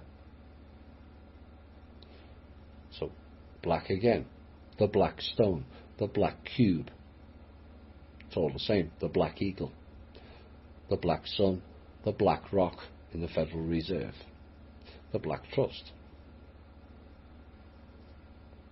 The greatest secret of the Black Sufis is their conviction that the God called Allah is really an extraterrestrial dimensional entity whom the prophet Lovecraft called Azathoth, and was described as the formless, gibbering idiot god who reigns amidst the black spirals of uttermost chaos in a dark hyperdimension known as the Antiverse, also known as the Daemon Sultan or the Primal Chaos. That word primal crops up again. I guess now we have all evidence on that person in the alt media who delivers that narrative. Primal Chaos. Ain't that right, Russell? This has given the sect its heretical secret slogan, Azathoth Akbar. Azathoth is greater. And the Black Sufis believe that cosmic conditions are coming right again to allow a greater intrusion of the outer God's power into our universe. They thought wrong. Now, Azza is a reference to Azazel, which I believe is another title, and then Thoth, who is the avian from the Pleiades, who fell. He was a source warrior who, like Solomon, fell. He was working for the light, but he fell for the seducement again. So Azathoth is telling you that the entity who was playing the role of Azazel at that time was Thoth. So they are therefore rousing Muslims into a worldwide apocalyptic frenzy in an effort to usher in the age of return and bring the whole planet under Zothic theocratic rule. In fact, the Islamic revival of recent times was largely orchestrated by the Black Sufis via occult influence on organisations like the Muslim Brotherhood. The Muslims who march to their tune are really marching themselves and all of mankind towards certain doom. Now, the head of the Muslim Brotherhood is Barack Hussein Obama, which sounds like Saddam Hussein and Osama bin Laden all rolled into one giant piss take. And no, it's not a coincidence. His real name is Barry Soetoro, and another example of the name change crew, all too prevalent in this series. The next chapter is called The Black Sun Jihad. You think it's a modern name? Think again. Untold millions of years ago, a civilization in another galaxy went through a period of intellectual enlightenment, much like our own, in which science and rationality triumphed over ancient traditions of religiosity and mysticism. But soon after this came the Endarkerment, a period of cultural disillusionment characterized by cosmicist artists, nihilist philosophers and mystics of the void. For them, the universe revealed by science turned out to be too strange, indifferent and doomed to be reconciled with notions of progress or cosmic benevolence. Thus was born the Black Sunnite movement, a quasi-religious cult founded by endarkened intellectuals who looked at reality, unsentimentality, and concluded that life, consciousness, and the universe itself were abominations that should not even exist.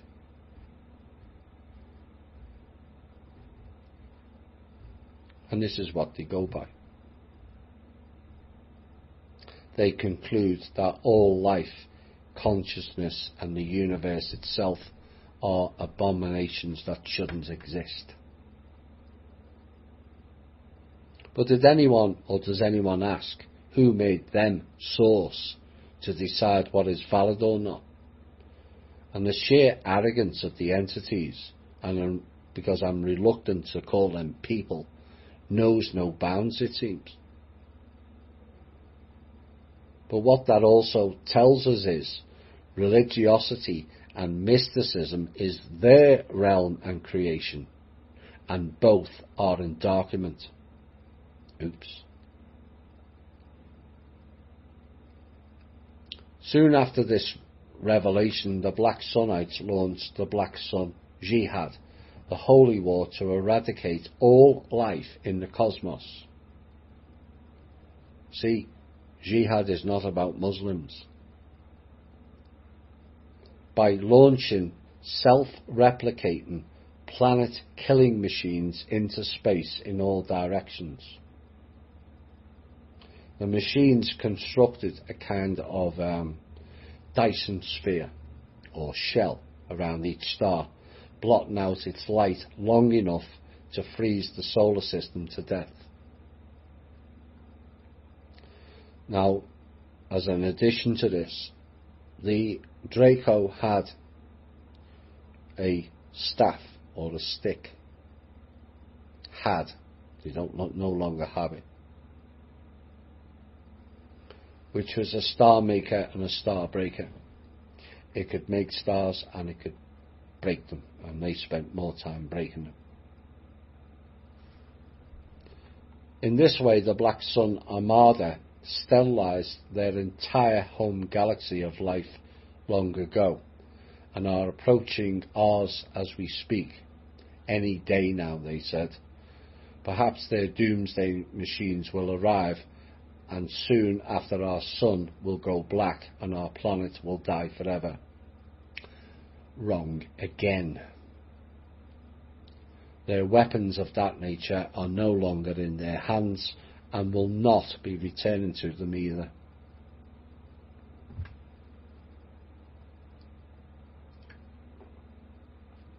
The next section reveals the philosophies and former plots and wars, and this is the dark universe. In the beginning there was darkness, the Zambran Zath, lightless realm, infinite, eternal black, the Dar. Then came the light, finite, fleeting, blinding, the lie. Yes, it is blinding them, as they are weak and cannot hire or handle the higher vibrational frequencies of the light. And this is why everyone must work on themselves and light up the beacon. They can't handle it. But the deeper reality of dark energy remained an echo of the primordial void, the vril of the primal black sun permeating and dominating the visible universe. Dark energy is what gives a Dark Lord his power. It is an energy field created by all matter in the void. It surrounds us and penetrates us and drives the galaxies apart. Now the key for the light is to reverse that back into balance by using our own powers to counteract it. Galaxies shouldn't be far apart. It's these and their technology that did that. So what was driving it all apart? Well, this we now know as the Dark Destroyer. And that was removed from existence last year, prior to the dawning of not the age of Aquarius, but the day of the Sfarog, where the light holds dominance for the next 1008 years.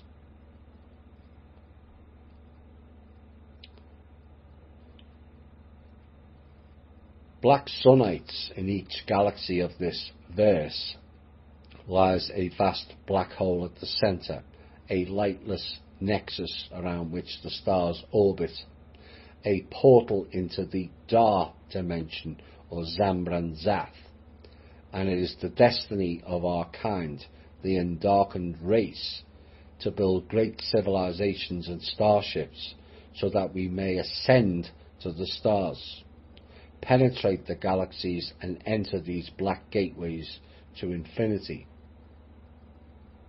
Well, these clowns were able to do that in their own universe. But through their own stupidity, they decided to enter this universe as a power quest. But you failed, and you will face the consequences of such actions. In this way, our kind will escape the lies and limitations of a universe of light and enter the eternal darkness of the Dar. This is true immortality. This is the ultimate endarkenment. Dar sounds all too similar to Dart, D-A'-A-T, the Kabbalah tree of death, or Dart. And this is common of the upper elites. They are so corrupted by darkness, they no longer grasp their own reality. Our kind will escape the lies, they said. They forgot it was they who created the lies. That's how corrupted they are. The light that birthed this universe was a fleeting whim. The galaxies are growing dim. The darkness will forevermore ascend. Yes, because you are ass-ended masters of your own demise is why. The cosmos is going black, they say. The stars are fleeing fast as they ride the dark flow into the infinite void. For them it is, not for us. Dark energy is life, intelligence and will, the prime mover of matter. You and me, our origin and our final destiny. Zal Ashal Baruch, let there be darkness. This next stage is about the black sun over Atlantis and the Atlantean Revelations Part 1. The Dark Lord Karzathor has been receiving visions of the ancient civilization known as Atlantis for several years. These he transcribes in a private book called Transathic Sa'udat Ats, the Atlantean Revelations. and he had kept these visions to himself while he processes what he had learned, but here for the first time he reveals a small fragment of his knowledge. As you will see, they say, these revelations are key to understanding what motivates the Black Sun Order and their Black Temple project. During the later years of the Atlantean civilization, certain vril, sensitive mystics and artists began to speak of a black sun rising over their lands and an apocalyptic future approaching. These mystics adopted symbols of the black sun, which we showed you earlier, which they wore on their clothing, painted on their temples, and tattooed on their very flesh. At first, this strange cult was ignored or laughed at by the satisfied citizens of the Atlantean kingdom. After all, Atlantis had known prosperity, security, and glory for as long as anyone could remember, and was in no danger of falling into darkness. Initially, yes, but like the arrival of the Draco, it all went well, and then it headed south, because they were no different. They said surely the Atlanteans had won favour of their gods, which they honoured dutifully in their temples to the white sun. No different. The moon and the stars and the spirits of nature, however, fewer laughed at the Black Sunites when a series of misfortunes befell Atlantis not long after their appearance. Earthquakes, volcanoes and tsunamis rocked the kingdom. Wars against outland barbarians went badly.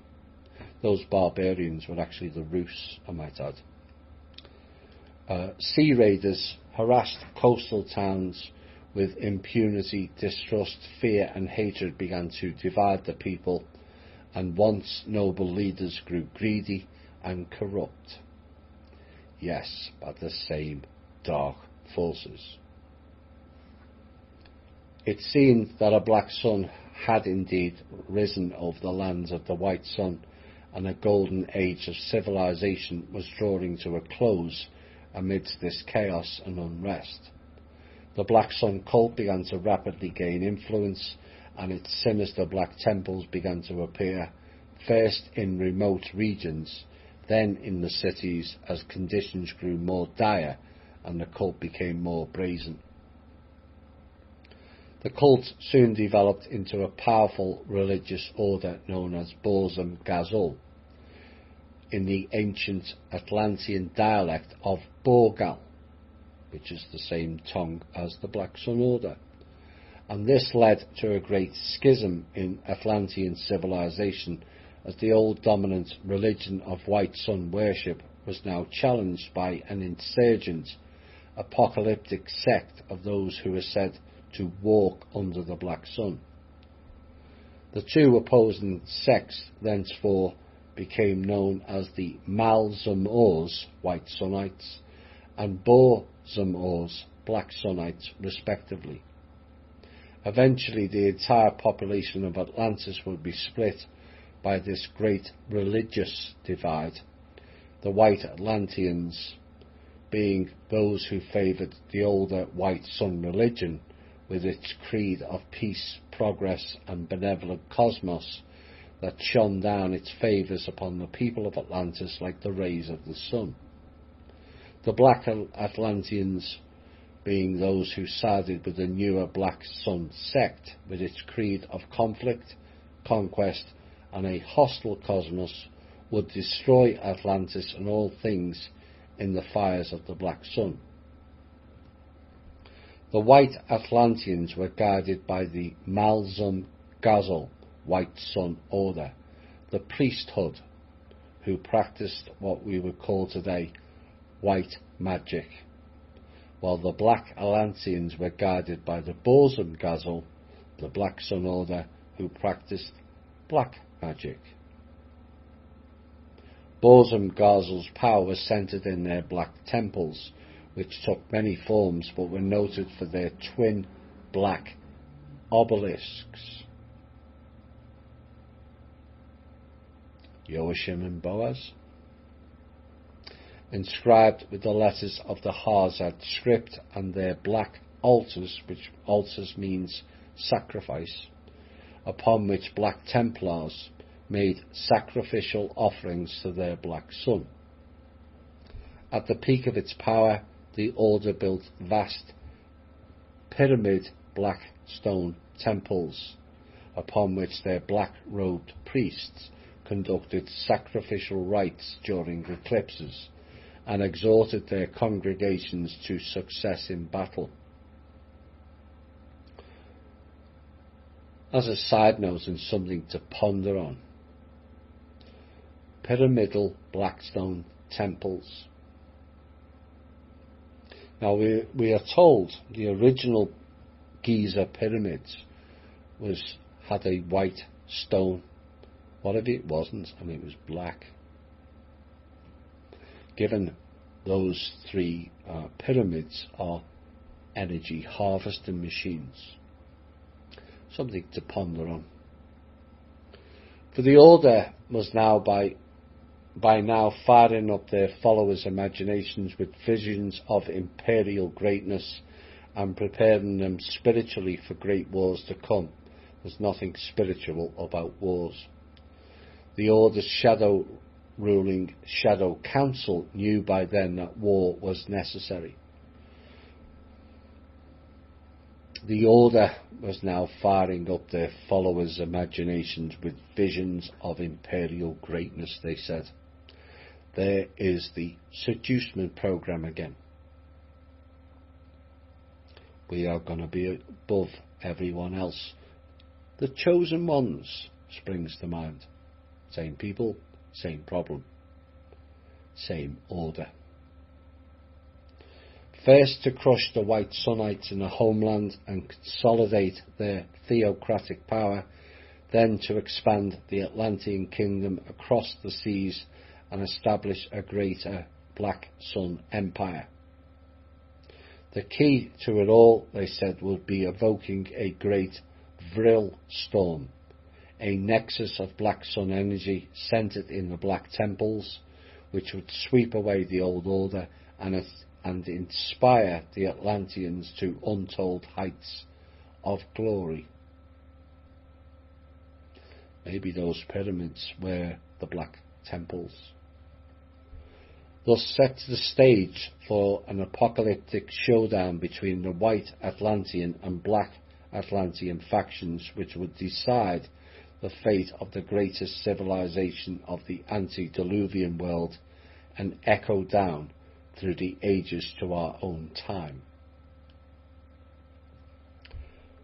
Next chapter, the two-sun philosophy.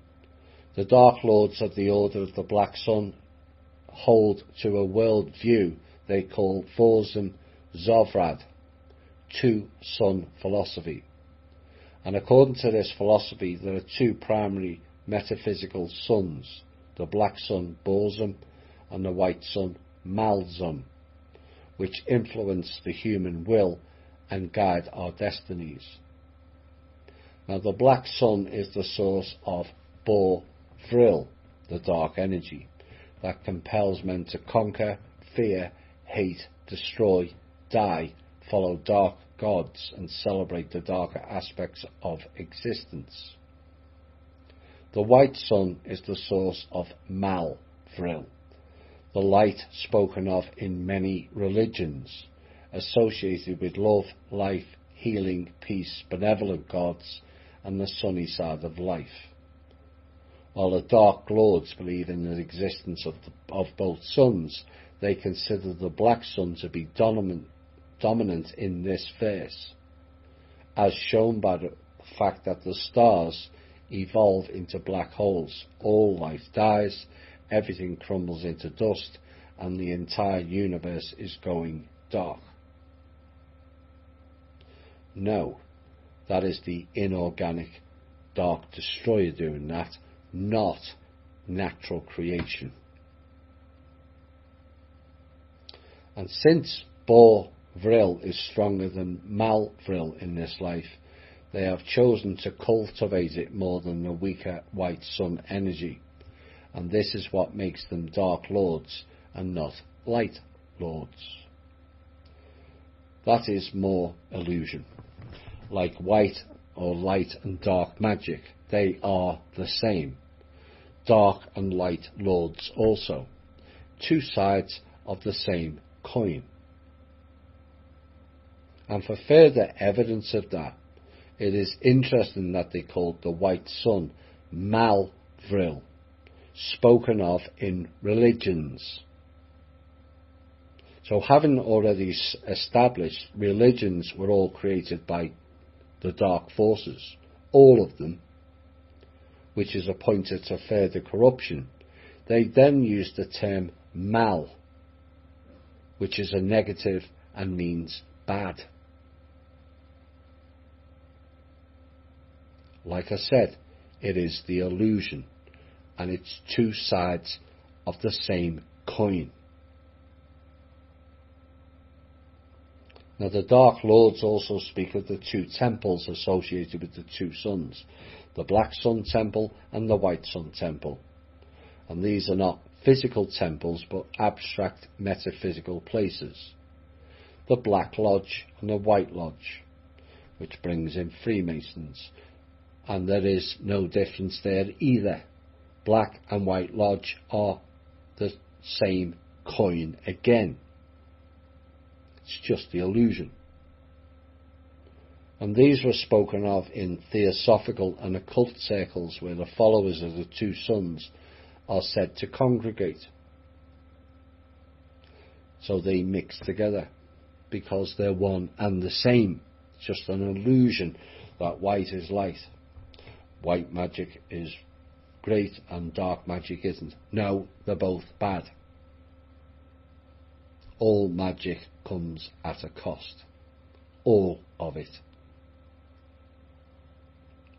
Religions throughout history have recognized the reality of the two-sun duality, that there are two metaphysical poles which influence the human will and indeed all things. The Taoists call these poles yin and yang. The Zoroastrians named them Ahura Mazda, god of light, and Ahriman, god of darkness.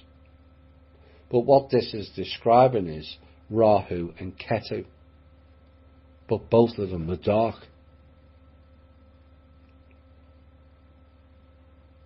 The light being perceived as being dark. It's the illusion. Ahura Mazda, the god of light, it is said, but also known as the Lord. Zoroaster is said to have had a vision at the Daitya river where he met the angel Vohu Mana, and the entity asked Zoroaster who he was and what was the most important thing in his life, to which Zoroaster answered that he wanted most of all to be righteous, pure and wise. And by this answer he was granted a vision of Ahura Mazda and his archangels. Oh dear, the archangels. All very Moses that to me. From whom it is said he learned the principles that would lead to the religion known as Zoroastrianism. And Ahura Mazda was worshipped among deities like Mithra, an older god turned archangel in Zoroastrianism, Mithras, the pagan Christ, born on December the 25th. Yeah, right. So, this Zoroastrianism religion, an angel came down, which led to the creation of the Zoroastrian religion. And remember, the creation of Mormonism was done by said angel coming down and giving Joseph Smith Egyptian plates.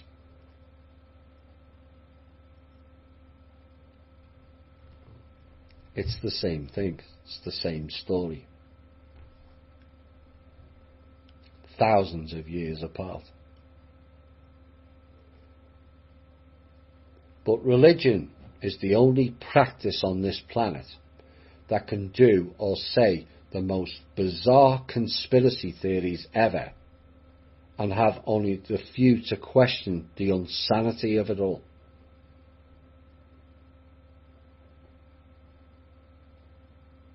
Does anyone ever ask why these so-called gods don't come down from the sky and create a new religion in this time epoch?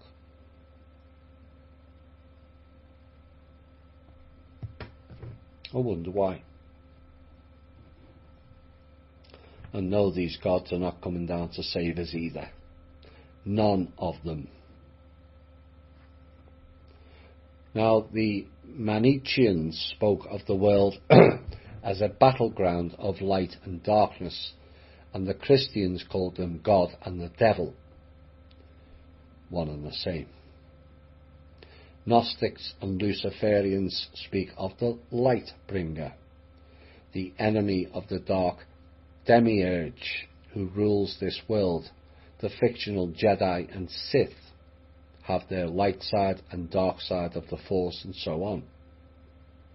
But the Dark Lords also hold on to an aeonic worldview, that there are metaphysical ages or aeons dominated by the Black Sun consciousness, and others ruled by the White Sun, which is exactly similar to the night of the Svarog and the day of the Svarog, said to be a period of 1,000 years, and the day of Svarog started in 1996, which is why dark forces poured in the gate in the Congo and war raged there, the reptilian dark forces. Now, since this was first put out, we have found out that the period of time of the Svarog is 1,008 years, not 1,000 years. And Kim and I worked this out between us. And the subsequent correction of that meant that the day of Svarog was the March spring solstice of 2020. What has happened globally since March the 21st? The dark came out. Why? Because they can't hide anymore. The light have pushed them out into the light. And so all this global chaos we're seeing now is their last resort. Because in the day of Svarog, in the night of Svarog, the dark can do whatever it likes. It cannot be stopped. It can be slowed down, but it can't be stopped. But in the day of Svarog, the dark will still play. But they have to hide. They have to use secrecy. But now, they're being pushed into the light so much that everyone can see. And that is the massive victory I've been talking about when I say we've won the hidden war heavily. This is the time they go underground and they plot. Now they're forced out into the public view. The point is, the dark are not content on sharing or balance of light and dark anything, and set about to invert the light. That which is presented as light, but is actually dark. And they believe the world is now entering a very dark black sun aeon, Borsum Odin. Well, they believe wrong. But they also believe this process can be influenced by human will. Thus, when Black Templars conduct rituals invoking the black sun and do other deeds, they are hastening the dawn of the black sun aeon. Now, it may have been black and white Templars or Freemasons at the beginning, but all relative to Freemasonry now is dark. Whether members are aware of that or not, you have a choice. You can carry on with your illusion of light when you are actually dark, or walk away, including all cops, because all of them are enrolled into the Freemasonic Dark Sun cult.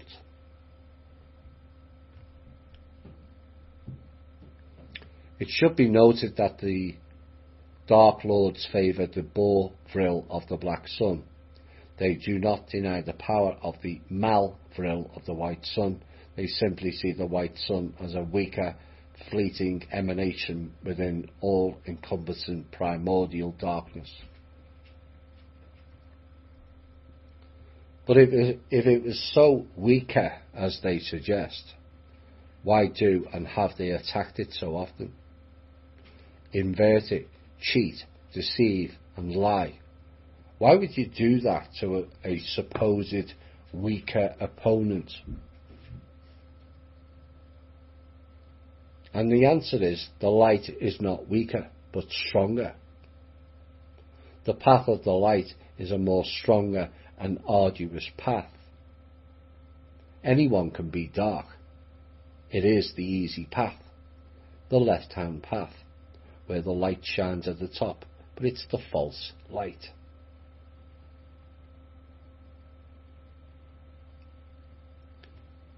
Many of our listeners, certainly the ones who take part in the chats in THI, are on the right-hand path, and it's brutal. But never forget, you are on the right path. And you have to push on. And yes, it's arduous. But we're not here to take the easy path. That's their realm, not ours. As Lord Karsthor put it, the light that birthed this universe was a fleeting whim. The galaxies are growing dim. The darkness will forever more ascend. Thus the Dark Lords build temples to the superior power of the Black Sun. All temples are dark-based. And I mean all. And internalize its darkness within themselves. And this process is what they call endarkenment. Zamborgal. Next chapter, surviving White Sun regimes. So they speak of the light being weak in one sentence, then talk about surviving the light in another. It's almost as contradictory as religions and drakey cakes. Is it not? Contradicting my contradictions. Well, in every age there are outbreaks of white Sunnite fanaticism that threatens to suffocate the world in clouds of delusion, sickness, moralism and white light tyranny. We have seen the cults of monotheism, rationalism, democratism, communism, progressivism and other creeds attempt to impose their tyrannies of good upon societies for centuries. This is inverted diversion words at its finest. For it is they who created all those isms in the first place. Democrats, created by Nazis, created by Zionists, created by Black Sun and Black Sufis. Communism, same thing. Monotheism is about following the one God. Their God, not ours. It is conceivable, they say, that a new form of white sunnism could soon emerge that incorporates new technologies of propaganda and control to create Orwell's proverbial boot stamping on the human face forever, using words like propaganda, which is pro-pagan da, that one of their subsidiary disciple clowns created, the CIA. That's where propaganda came from, like conspiracy theorist. And they say even if this does not occur, we know that the tenets of black sunism are simply too harsh and disturbing for most societies to tolerate for long. Eventually history shows that the elites and or the masses are going to turn on our kind and make us into scapegoats rather than face their own shadows and admit the dark truths of Borzum done.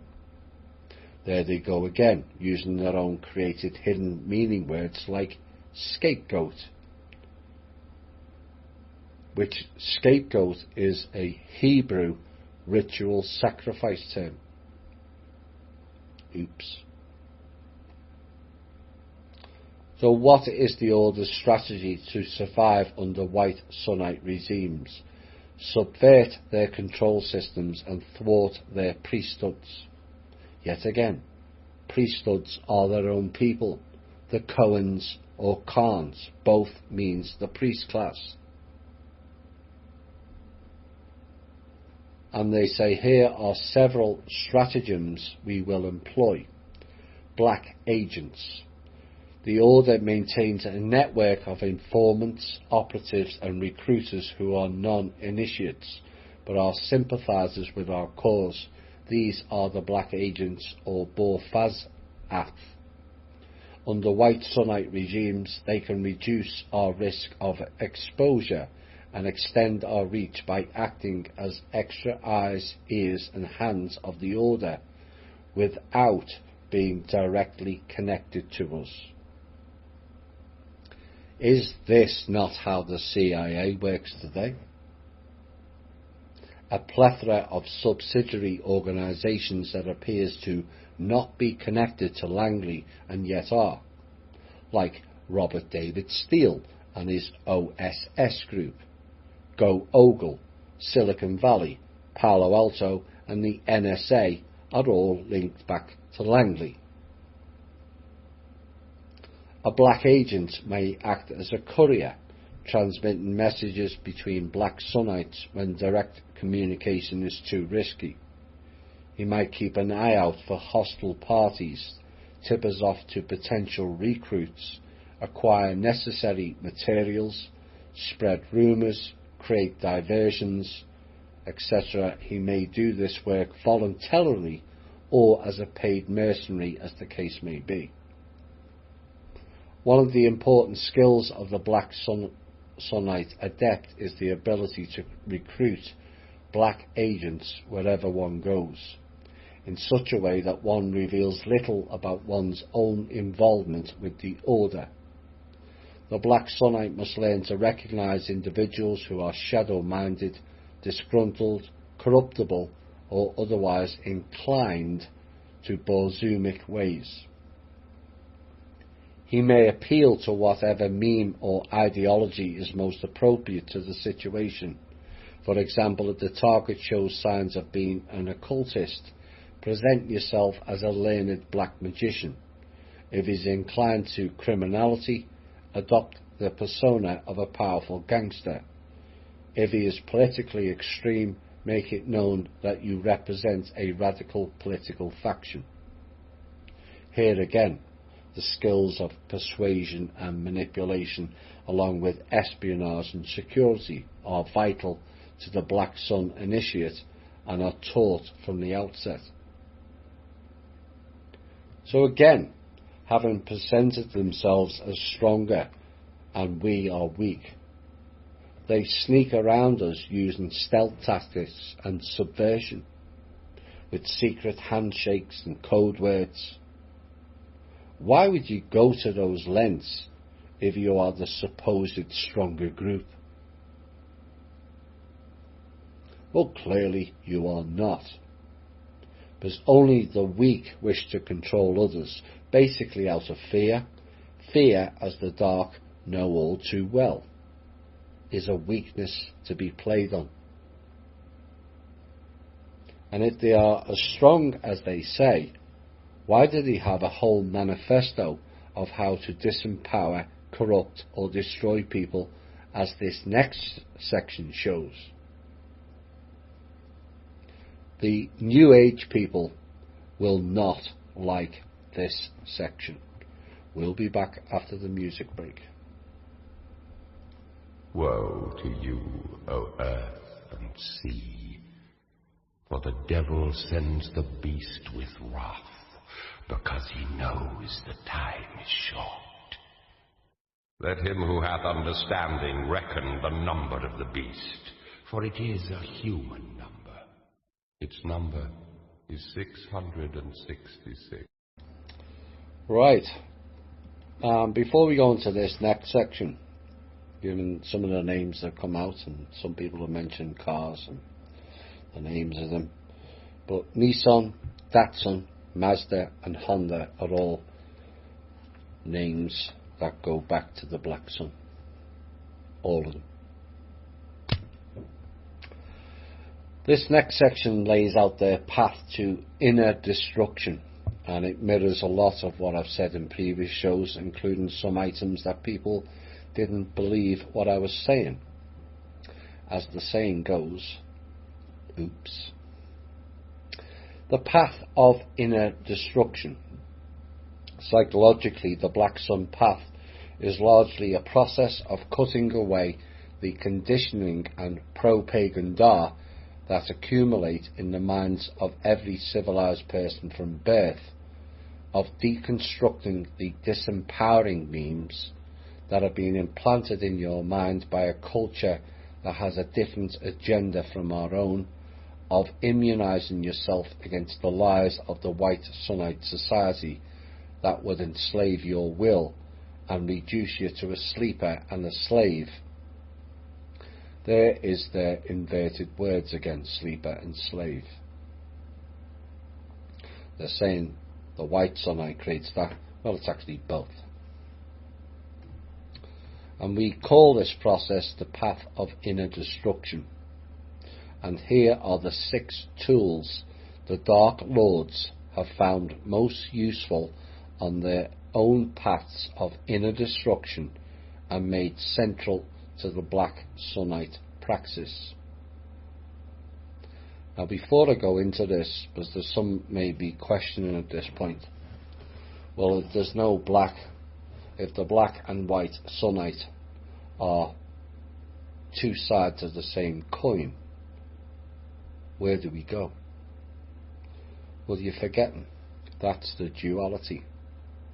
You are the triality, and you have to create your own.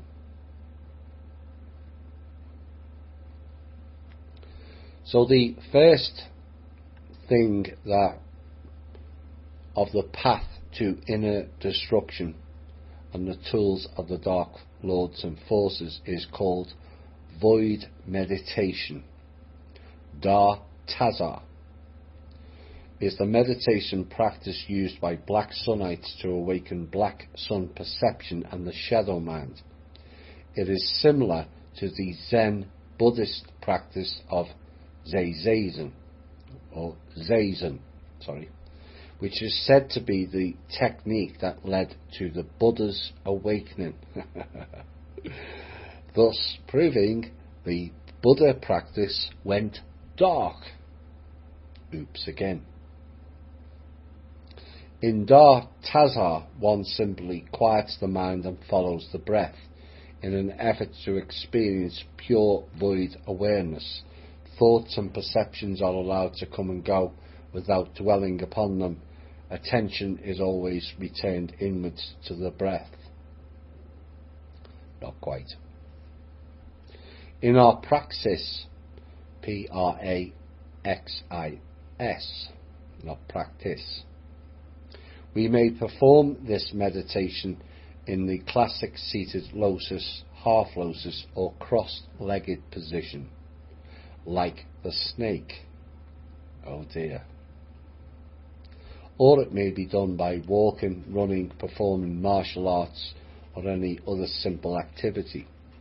The Dark Lords find void meditation to be of great benefit in separating their beings from their thoughts, senses, habits and personalities, giving them enhanced awareness of and control over them. Void meditation deconditions the mind, allowing you to tune into the inner chatter of thoughts and urges that are constantly battling for your conscious attention. Not if you direct your own thoughts, it doesn't. This is where you come in. It's not duality, it's triality. You are the triality.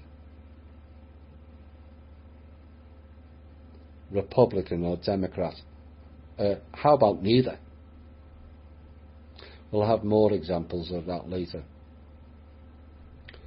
Void meditation, they said, gives you a foundation in unconditioned awareness to realize that you are not your thoughts and your thoughts are not you. Actually, they are for the light. It is only the dark who have been manipulated by walking possessions who hear other voices. It also clarifies perceptions and disciplines the mind, which is beneficial when engaging in focused thought or activity of any kind.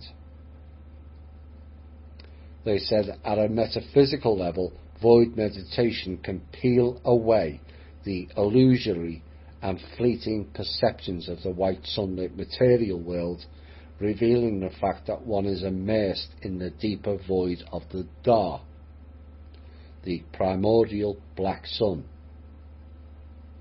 For all these reasons, Da Tazar is the basic practice of all disciples of the Black Sun path and should be performed daily, which is exactly what the Tibetan, Hindu, Buddhist, Tao and Jainism do. Throw in the Muslim world and they pray up to 7 times a day, and it's one giant loosh fest. The second way of tipping people over to the dark is psychedelic drugs. Oh dear. Called the mind opener drugs, and are the most dangerous candy you can take, because they decondition you from your culture's values and cause you to start questioning the rules of the game. Under strong psychedelics, your entire subjective reality changes and you begin to ask which is real, the psychedelic state or the sober one. Your normal thought patterns are disrupted, your doors of perception are opened, and your mind becomes more susceptible to deprogramming and reprogramming. But they said, but don't worry, psychedelics won't turn you into some insipid preacher of peace and love if that's not your nature. In fact, psychedelics may be the fastest route to discovering your dark inner nature. Oops. The Dark Lords knows of no more powerful deconditioning experience than psychedelic drugs, but they caution against using them recklessly or recreationally. The proper use of these substances is the way they have been used for millennia throughout the world by a special class of shamans and priests. Shamans and priests, oh my.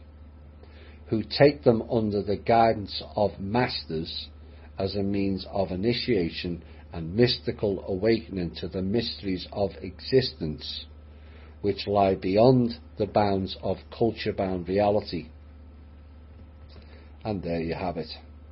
I warned in previous shows of shamans and priests. Shaman, Shaman. Shah man means time man.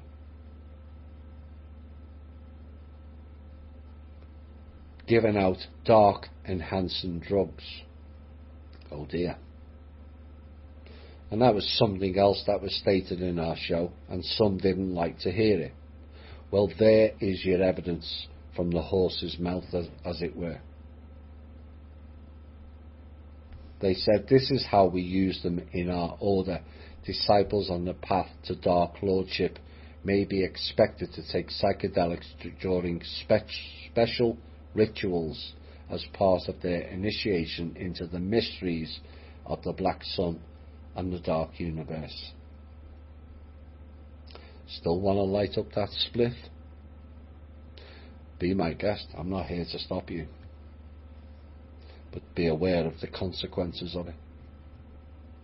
And the same applies to peyote and ayahuasca. That's not enlightenment juice. That's endarkenment. Given to you by fake shamans.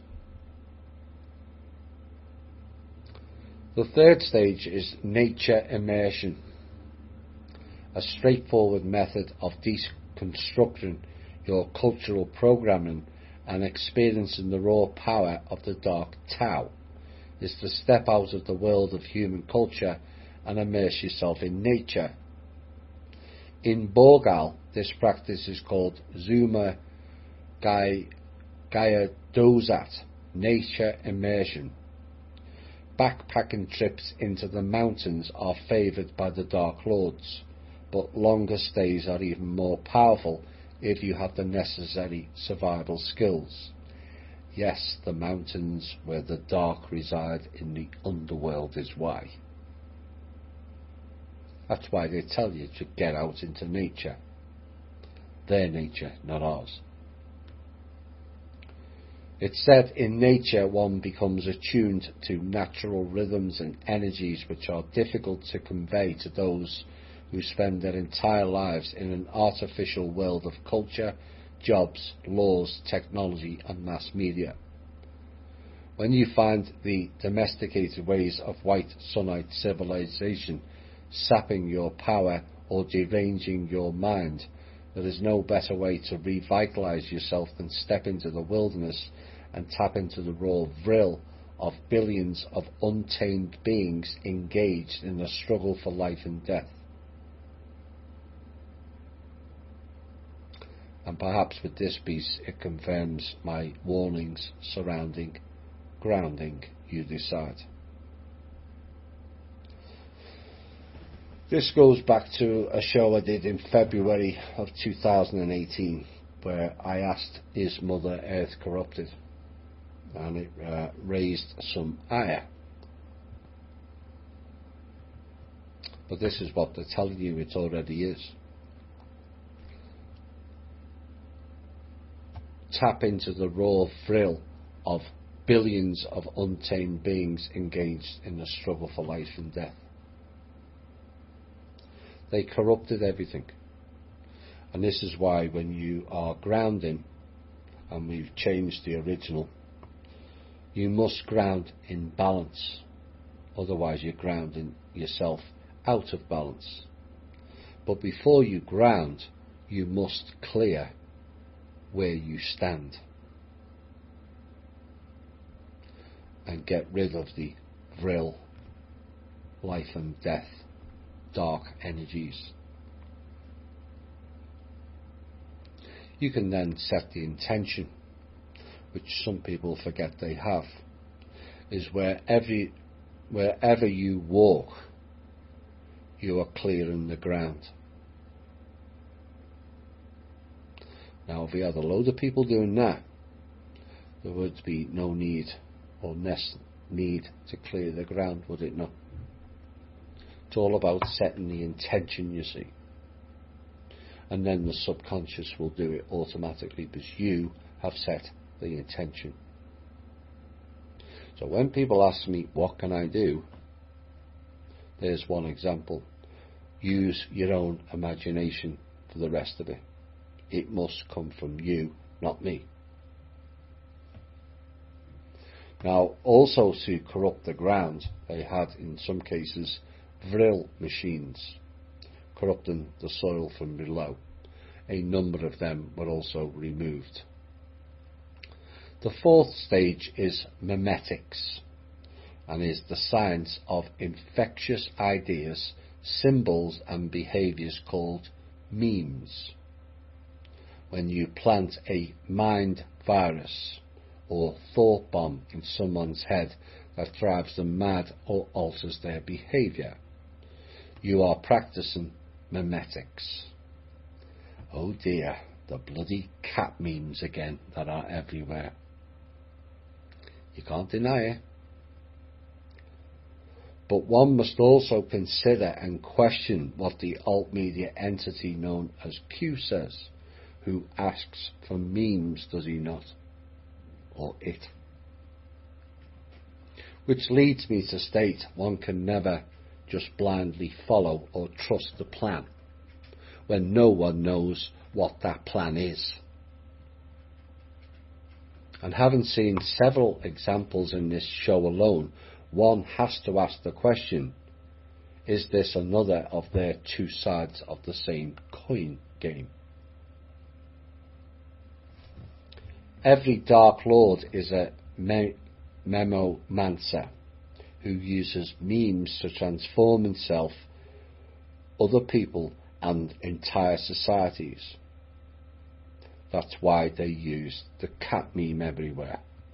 It doesn't matter what you type in for a GIF in MeWe or Facebook, you will see pictures of cats.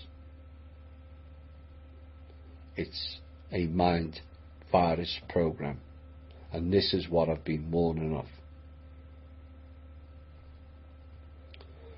Because when you begin to think of your thoughts as infections which uses minds as carriers and have a life of their own, including a desire to grow and reproduce, you develop an objectivity towards them that is empowering.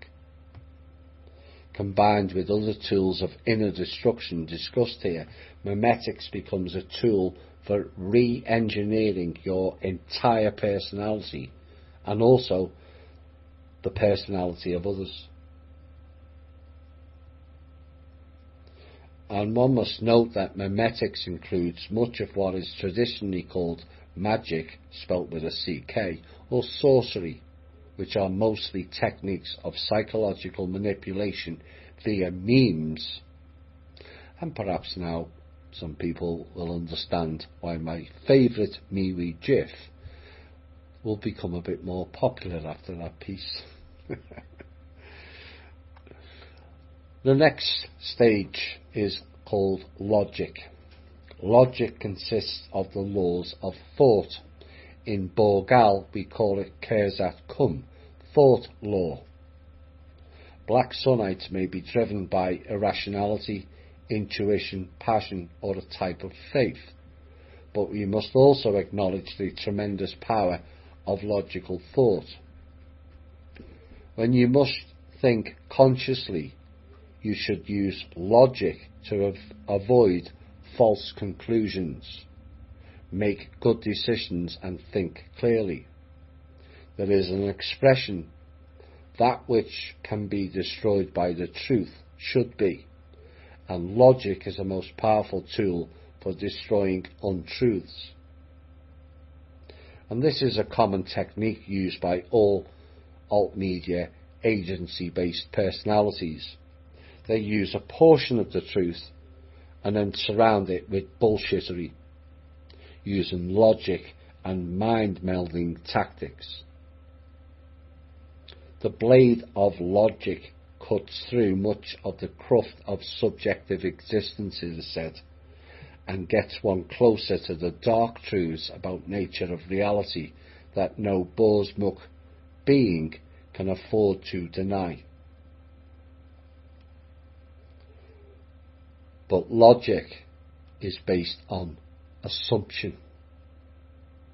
An assumption is neither fact nor truth. Logic is assumption. And we used this as an example in another show where somebody comes into a shop and the hair is wet. And the logic or assumption is it's raining outside. But that's not the truth, is it? She could have been and just washed her hair in the shower. But logic dictates it's raining outside when in fact it's not. So then it becomes an assumption only, and that is not the fact or the truth. Their final tool is conflict, is the means by which the Black Sunite adept tests what he has learned, discards failed ideas, and keeps himself from becoming complacent or falling asleep in a White Sunite environment. Conflict, they say, is a reflection of the natural order, in which all life struggles endlessly for supremacy and thereby renews itself and grows stronger. Yes, the repeating loop program. We fight because it's how we prove the power of our philosophy, our passion and our path. We fight to test every idea in the field of battle rather than accepting it at face value. Black Sunites are not glorifiers of peace like the followers of the White Sunite creeds. We understand that war has a vital place in the scheme of things and can be a most potent means of awakening latent abilities and spiritual power within oneself. So together, the above 6 tools can be used to deconstruct any idea, dispel any delusion, immunize against any mimetic virus, optimize one's mental functioning, and maximize one's inner power. You use void meditation to become aware of your memes, then use logic to decide which memes are beneficial and which are harmful. The beneficial are called symbionts, and harmful ones are called parasites or viruses. They use both, of course. Use psychedelics to blow the doors of perception wide open and put yourself in touch with larger mythic streams of consciousness. Immerse yourself in nature to connect to the raw life energy and the dark Tao of evolution. Use memetics as a way to think objectively about your own mental ecosystem and cultural programming. Use logic to decide which memes to implant, which to retain and which to reject. Use conflict as the final test to determine which memes are fit enough to survive and which must die. Be warned, however, deconditioning using these tools of inner destruction is a risky business for a Black Sunite.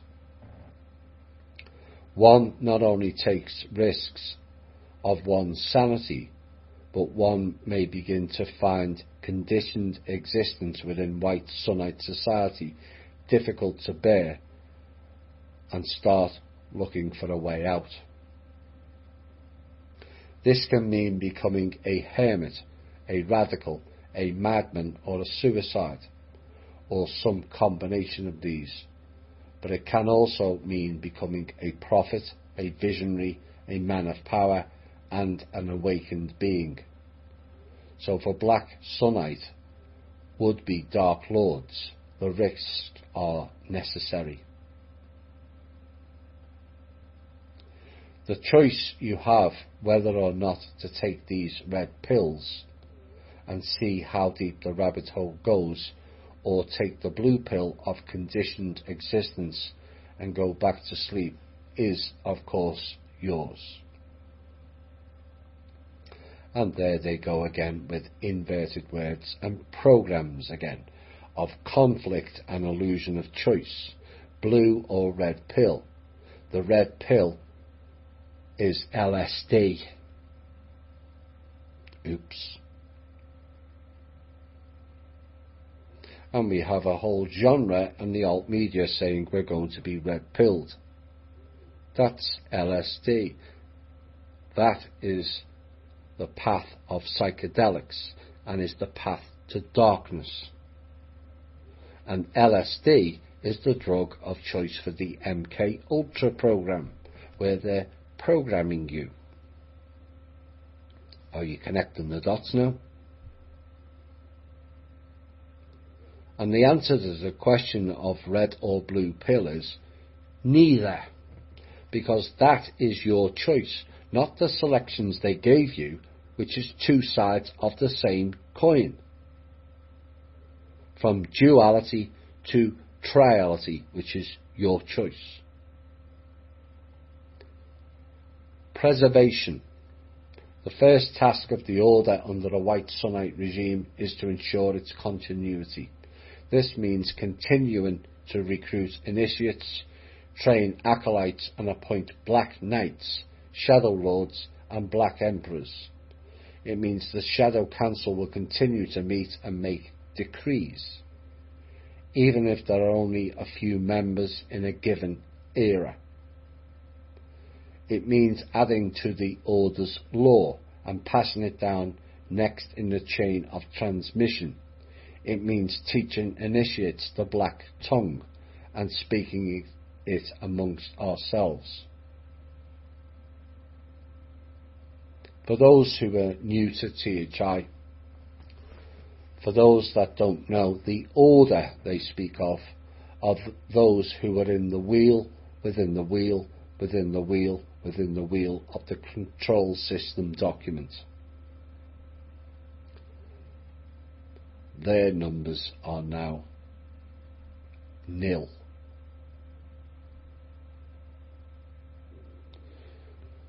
It means conducting rites at Black temples and training at Black sanctums. The Order can continue to do all these things under even the most hostile White Sunnite regime, but we must be extra clever and discreet. If totalitarian technology is used to try to root us out and shut us down, we will harness our own technologies, hack the hostile systems, oh my, and boy if they tried to hack the quantum system, or return to the time-tested methods of more primitive ages. And what they're saying is they're the rock throwers via meteorites or the flood generators. The rock throwers came from Rahu, the fake moon. They're the ones where we have so-called asteroids and meteorites. Now in the past they would hit, now they won't. If mobs are mobilised against us, they say, we will mobilise our own counter-mobs or move out of their way. If propaganda is used to demonise us, we will demonise the demonisers and deconstruct their propaganda. If our temples are attacked, we will defend them and build new, better hidden ones. If all else fails, we will simply disappear into the shadows using the methods of stealth at which we excel, where we will wait and work until the age changes and the environment becomes more hospitable to our kind. Black Sunnites are patient because we are an order that thinks and operates across centuries and ages. The key in every age is to preserve our lineage, transmit our knowledge, train our wills, accumulate vril, and stay firm in our disbelief according to our way. If we do this, there is nothing the White Sunnites throw at us can ever defeat us. Or so they thought. Final part of tonight's show. They thought wrong on many levels this time period. These Black Sun clowns. Their arrogance, their symbolism, their codes and secret clubs clans and lodges. This time got stripped bare and thrust into the light. They cannot withstand the light on equal terms, and why they use stealth, devious and underhand tactics to fulfill their aims. These people, like the Draco, the parents, the covens, etc., have been lied to also. Their whole belief structure is more bollocks than religion or our own belief systems. They state they want death to everything, and then their fake gods who follow this cult spend aeons seeking out immortality elixirs. They're utter delusional. Their whole existence is about keeping everything hidden. Then they speak in forked tongue, as they are the power of. Power of what? Hide and seek championships? If they're all so powerful, why are we still here after 2012, despite your attempts at a timeline cheat through to 2016? Why are we still here after that also? Your big event in 2017, the Great Rahu solar eclipse, again failed. The return of the Silver Lady, which crosses our paths again next month, which was last year, will not save you either. In fact, you are that lost in your own illusions now, you didn't even recognise her last time. You do Mercury, or is it mercurial? Fickle and volatile is kind of apt. Your stagnated thinking, you were all so far ahead of us, but you taught us well, and we learned quicker than you thought possible. Like I said, your arrogance supersedes, encompasses and ultimately consumed you. What you've all heard today often is the two sides of the same coin. And this is still playing out today with Black Lives Matter, Republican and Democrat, America and Russia, China or Iran, take your pick. But ultimately it comes down to who is in bed with the Rothschilds and who is in bed with the Black Sun. As the Federal Reserve banking switched from Rothschilds to the Black Sun group known as BlackRock, has it made any difference? No, it hasn't, and no, it won't. Except to potentially, and it is potentially at the moment, expose the US President and Q as Black Sun counterparts. Time, as always, will tell.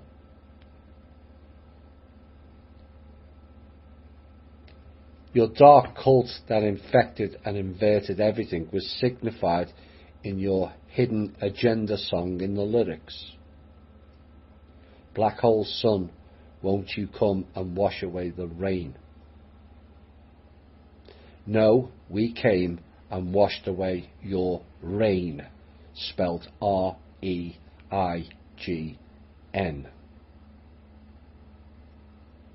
Your gods and malevolent ETs will not save you this time, despite your several and increased sacrificial rituals. They have, by and large, seen through your deceptions. The event horizon in sight now will bring down the curtain of your darkness, and the light of the few will shine brighter than you can imagine. Our time has come and theirs has ended.